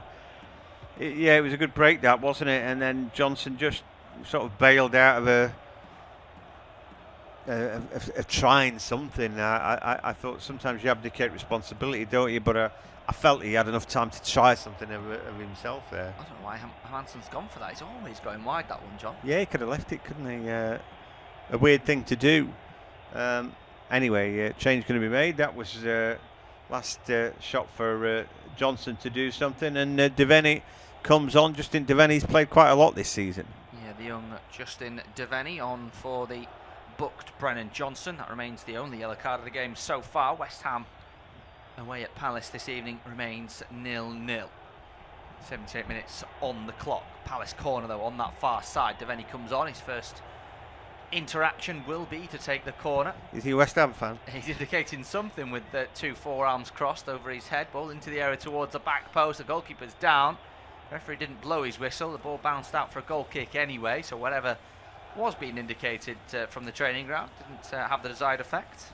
Well, did Canvo really foul him? No, he didn't. And Hermanson's making a big deal about that, shouting at the referee. But if the referee's so ISO, then he didn't see much of anything, you know. Hermansson trying to make up for his error just moments ago by trying to win a free kick, but nothing doing. Goal kick taken by Hermansson over halfway into the final third. Wilson not yet touched the ball. He leaves that though as a shot comes in from Castellanos, but that was always dribbling towards the goalkeeper.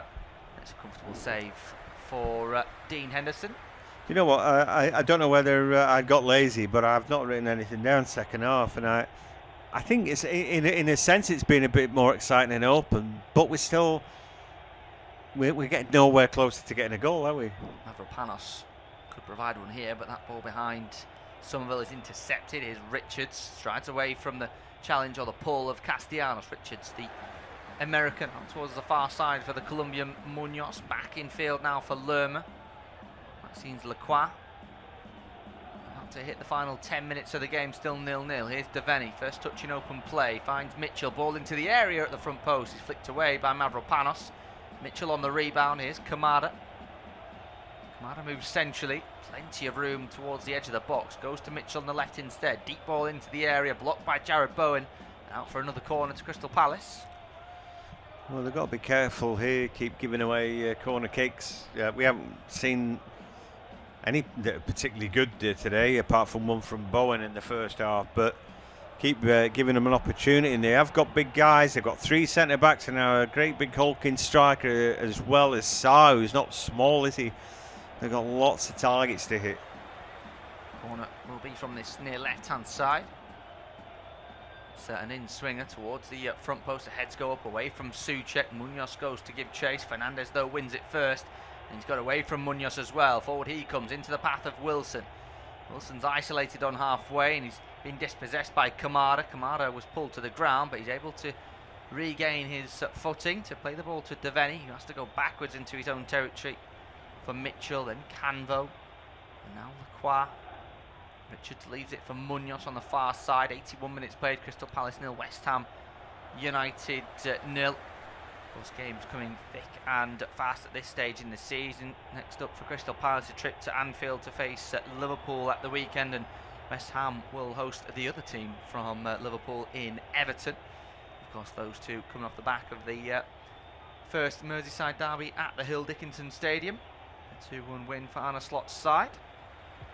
Does himself a few favours there, Arne Slot, after a bit of an up and down season. Here's Kamada from Canvo, still Kamada forward to Mateta, edge of the area, round towards Mitchell on the left hand side, dinks a ball into the box looking for Mateta, headed up, not out by Desasi. Second bite of the cherry, there's an arm from Mateta, it's in the back of the net from Sarr, but it's going to be disallowed. It did strike the bicep of John Philippe Mateta. Darren England saw it, as I'm sure did James Bell. The VAR nearly 1-0, but not quite. Yeah, I felt that when that ball came in, that Mads Hermansson needed to come for it, and he didn't. And then we're just waiting. As soon as Desasi heads it in the air, I'm thinking surely Hermansson. But then Mateta comes, and did he hit him on the arm? You know, the thing was, I think that might have been unwitting, and he wasn't the goal scorer because it was Sarr. So they might be a little bit unlucky about that, really. I'm not sure there's any great intent on the handball. But you know what? Even Oliver Glasner says, we got caught out there. One of those things, I suppose. But if there was any debate, if it hits him on the midriff and then arm, that kind of thing, you know, because he didn't score, it might have been given. Anyway, West Ham are about to make another change. Yeah, 83 minutes on the clock. Crystal Palace 0, West Ham 0. That change won't come just yet because the goal kick's been taken by Hermansson up towards Wilson, flicked away by Richards. Underneath there's Souček, can only find Tyreek Mitchell with his header though.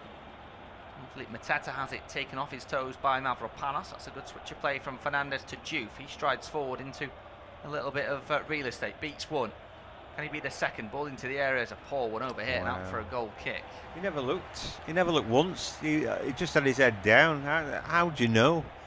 The answer is you don't know, do you? So anyway, Mamadou Kante is about to come on and beef up that midfield, and yeah,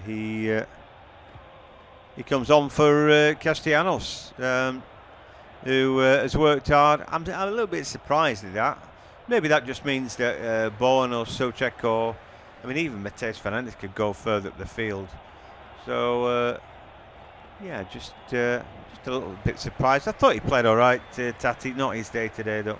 Well, there was the change recently for Wilson coming on for Pablo. You could argue was a little bit more attacking, couldn't you? Two out-and-out strikers in Wilson and Castellanos. He's just reverted back to a more sort of extra midfielder, really, with Kante coming on.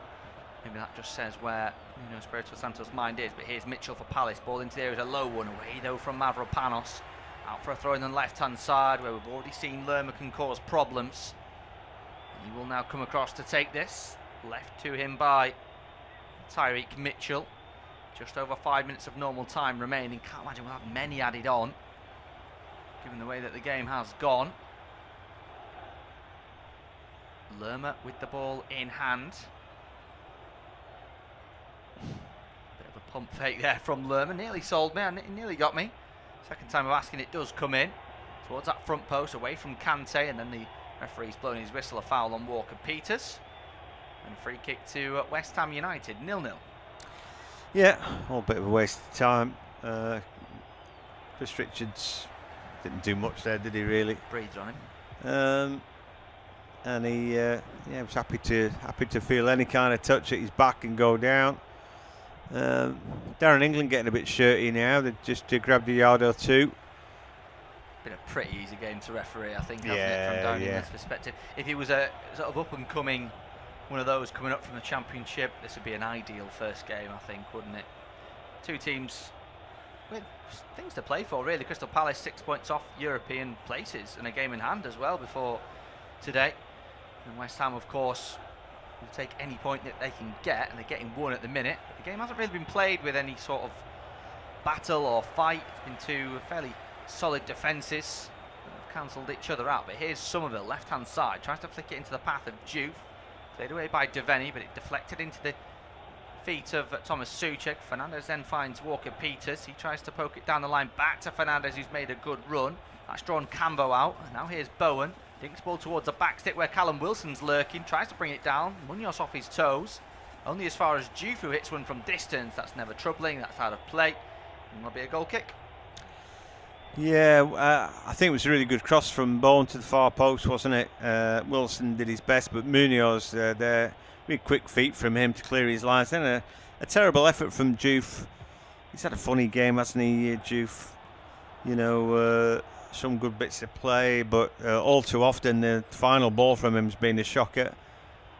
As Mateta runs all across the back of Disasi there. The referee lets him away with that. And now West Ham clear their lines just about. Rule out a late winner for either side, really, in this one. And if, of course, that does come for Crystal Palace, it means Wolves will live to fight another day. It will mean that Tottenham will be given a slight glint of hope. Plenty of football to be played yet, though. Here's Lacroix to Sarr in the centre circle. He's able to turn, then it's through the legs of Somerville to find Munoz on the far side. He just chops away from the final third to find the safety of Lerma. Lerma then recycles again through Munoz, and Crystal Palace now all the way back inside their own half. Maybe that says where their head's at, Crystal Palace. They failed to win a Premier League game in which that followed a league phase game in the Conference League this season. And they'll certainly be wary that they've got some big games coming up.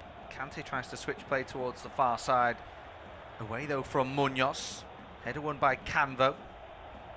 Sarr can't make it stick as it's taken away from him by Mavropanos. Now Fernandes to Juve, so full of energy, the Senegalese international. Moves away from his international teammate in Ismail Sarr, who's playing some of the best football he ever has, hasn't he? 28 years of age, but certainly found his feet in the Premier League. Had a spell, of course, at Watford, both in the top flight and in the Championship. he's more consistent now, I think. You know, he rarely seems to have a bad game. And again, he's one of those inside right or inside left who can score a goal. So, you know, he very important to this Palace side. Used to be, didn't it? A bit of a one-man band, Palace, and then, you know, little by little they'd managed to get players who could find the back of the net and just chip in with the odd goal here or there. Now with their wing backs, they offer something different, and you know they've sort of come on leaps and bounds, but they're always a selling club, aren't they? And that's their problem, really. They get good players who can develop them, but whether they can keep all of is another story. And this spell for them in history, you know, might be their best team and their brightest time. Yeah, I think they've largely got Oliver Glasner to thank for that. Here's Lacroix to Canvo. Canvo chops in field, wants to strike himself. That is terrible from JD Canvo, to say the least. It's high and wide, and the least handsome thing I think I've ever seen. It's straight into the crowd. And we're into the final minute. Crystal Palace 0, West Ham United 0. I think that sums up the 90 minutes that we've had. Yeah, there's just a sense that we're not going to get a goal tonight, but you never know. They might put 5 or 6 minutes on. Hope springs eternal, But just now the team just quite good enough. I feel that Somerville probably man of the match today. I felt he, when he's dropped a shoulder, he's shown that ability to beat a man, and maybe that on another day would have yielded a little bit more. There hasn't been enough of that, really. I felt that Pino going off was a mistake for me, and really Palace haven't got any better since he'd gone. Ball forward to Sarr as the fourth official indicates a minimum of 4 minutes added on at the end of the second half, so the same period of stoppage time that we had for the first half, as Disasi slides in on Sarr. Just about wins the ball, a little bit over it, points to the ball as if he'd made clear contact. The official on that far side, though, agrees, and it will just be a throw. Lerma, of course, gone across to take it. Raises his left arm in the air to indicate something from the training grounds. Of course, throw-in's basically an extra set piece now. Ball into the area from Lerma, away though by Mavropanos, and further sent clear by Diouf. That bounces over halfway and out for a throw for Crystal Palace, right in front of the respective dugouts. I have to say, it's very unsatisfying the way that the dugouts at Selhurst Park aren't level with the halfway line. The halfway line is level with one of the dugouts, right down the middle, and the other one is just off centre. It's almost like they have to share the dugout if you're looking for symmetry. Yeah. Yeah. 3 seats each. Balls with Crystal Palace, as it has been for the majority of the game, really. They've about 55%. As Henderson goes long over halfway, flicked on by Mateta. Sarr tries to get on the end of it. Diouf takes a risk as Munoz brings it down, and as they're coming together, and Munoz has made the suggestion there that Diouf should be booked. And there is a yellow card, and I imagine he's going to give one to each. Yes, he is. He indicates that Munoz can't make that gesture, and Munoz will be booked for his protest, and Diouf will be booked for his challenge. Free kick. Yeah, fair enough. I'm not sure that Munoz didn't. He gave him a little shove in the back, and then he's desperate to tangle with him, and I didn't feel that Diouf did much wrong there. I don't think he did anything wrong, John. I've got to agree. I mean, if he had fouled him there, I'd say he's been booked for an accumulation, because he's had 2 or 3 already, but I don't think he did anything wrong. If they score from this, Crystal Palace, West Ham will certainly feel aggrieved, as will Diouf, because he's in the book. His 5th yellow card of the season. Munoz also yellow carded, as was Brennan Johnson in the first half. Actually, Kamara will take it again. The Hammers-like gesture of something being prepared from the training grounds. It's about 20 yards from the edge of the area, almost level with the byline. Kamara takes it, swings the ball in towards the back post. The heads go up. It's away by Lerma, over the bar though. And out of play for a goal kick. Could be the last action, or at least last chance of the game. Yeah, it seemed to come off almost his shoulder, the back of his head kind of thing. He's on the half turn. It was quite well defended, I think. It wasn't like it was free and he could attack it. He just competing there and got something on it, that's all.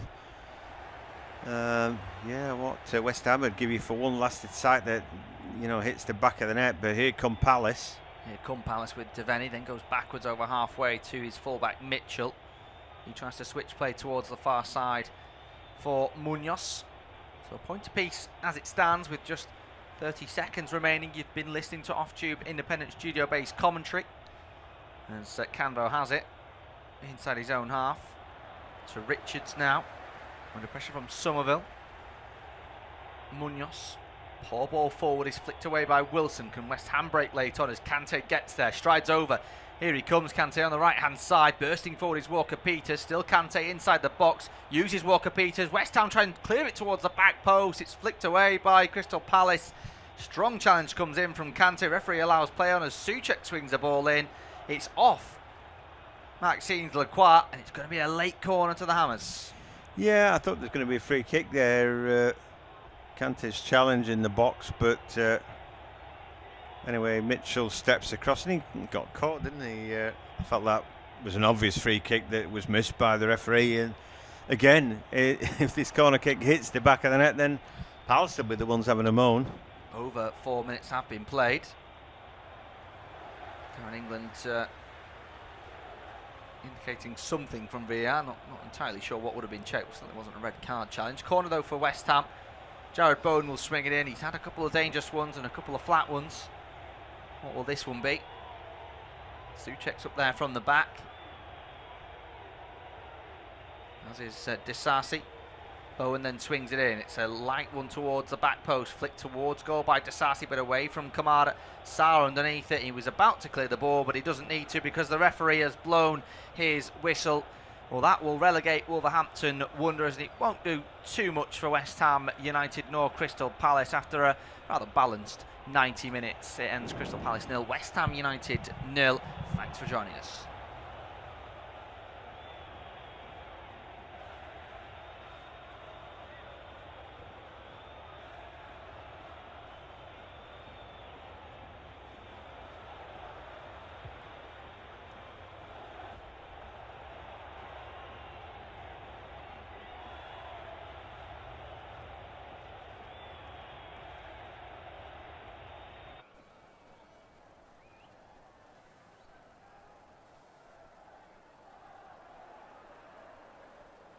Our next football commentary match is getting ever nearer, so why not take the opportunity of having a bet on the match?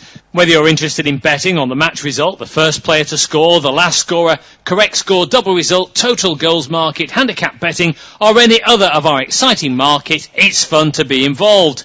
Don't forget, when the match kicks off, you can sit back and enjoy superb independent studio commentary while also enjoying our in-play betting opportunities. Good luck.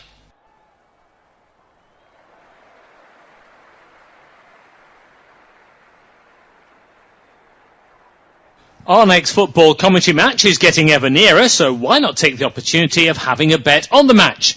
Whether you're interested in betting on the match result, the first player to score, the last scorer, correct score, double result, total goals market, handicap betting, or any other of our exciting market, it's fun to be involved.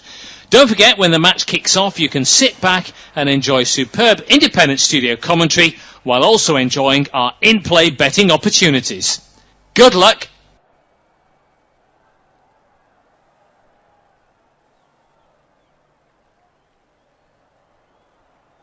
Our next football commentary match is getting ever nearer, so why not take the opportunity of having a bet on the match? Whether you're interested in betting on the match result, the first player to score, the last scorer, correct score, double result, total goals market, handicap betting, or any other of our exciting market, it's fun to be involved.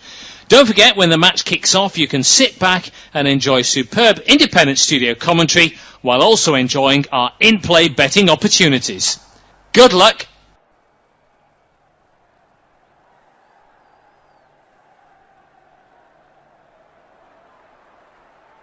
Our next football commentary match is getting ever nearer, so why not take the opportunity of having a bet on the match?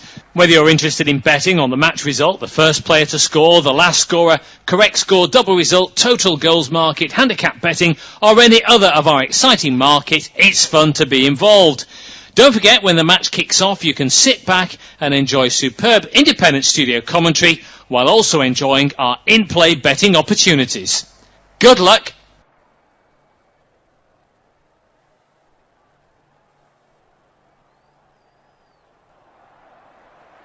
Our next football commentary match is getting ever nearer, so why not take the opportunity of having a bet on the match?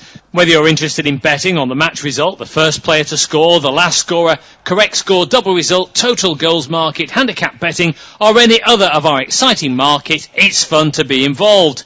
Don't forget, when the match kicks off, you can sit back and enjoy superb independent studio commentary while also enjoying our in-play betting opportunities. Good luck!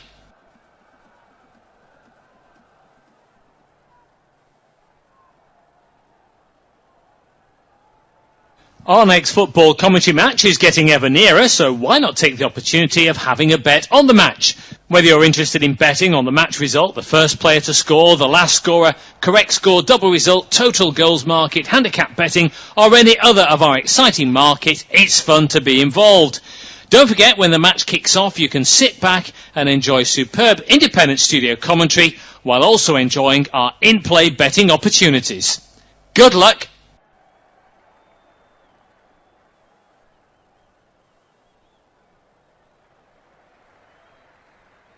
Our next football commentary match is getting ever nearer, so why not take the opportunity of having a bet on the match? Whether you're interested in betting on the match result, the first player to score, the last scorer, correct score, double result, total goals market, handicap betting, or any other of our exciting market, it's fun to be involved.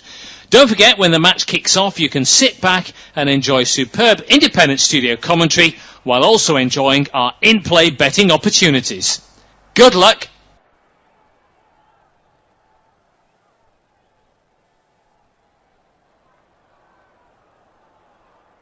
Our next football commentary match is getting ever nearer, so why not take the opportunity of having a bet on the match? Whether you're interested in betting on the match result, the first player to score, the last scorer, correct score, double result, total goals market, handicap betting, or any other of our exciting market, it's fun to be involved.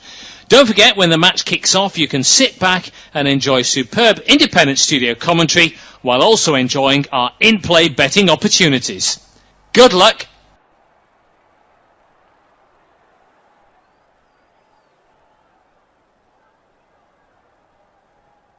Our next football commentary match is getting ever nearer, so why not take the opportunity of having a bet on the match? Whether you're interested in betting on the match result, the first player to score, the last scorer, correct score, double result, total goals market, handicap betting, or any other of our exciting market, it's fun to be involved.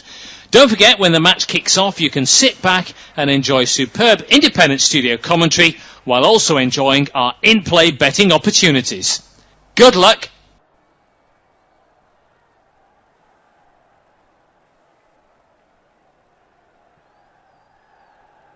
Our next football commentary match is getting ever nearer, so why not take the opportunity of having a bet on the match?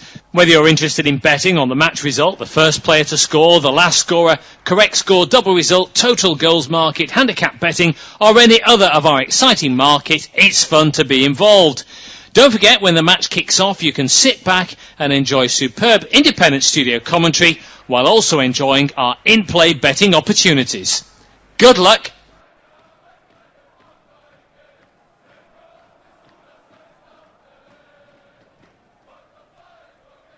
Our next football commentary match is getting ever nearer, so why not take the opportunity of having a bet on the match? Whether you're interested in betting on the match result, the first player to score, the last scorer, correct score, double result, total goals market, handicap betting, or any other of our exciting market, it's fun to be involved. Don't forget, when the match kicks off, you can sit back and enjoy superb independent studio commentary while also enjoying our in-play betting opportunities. Good luck!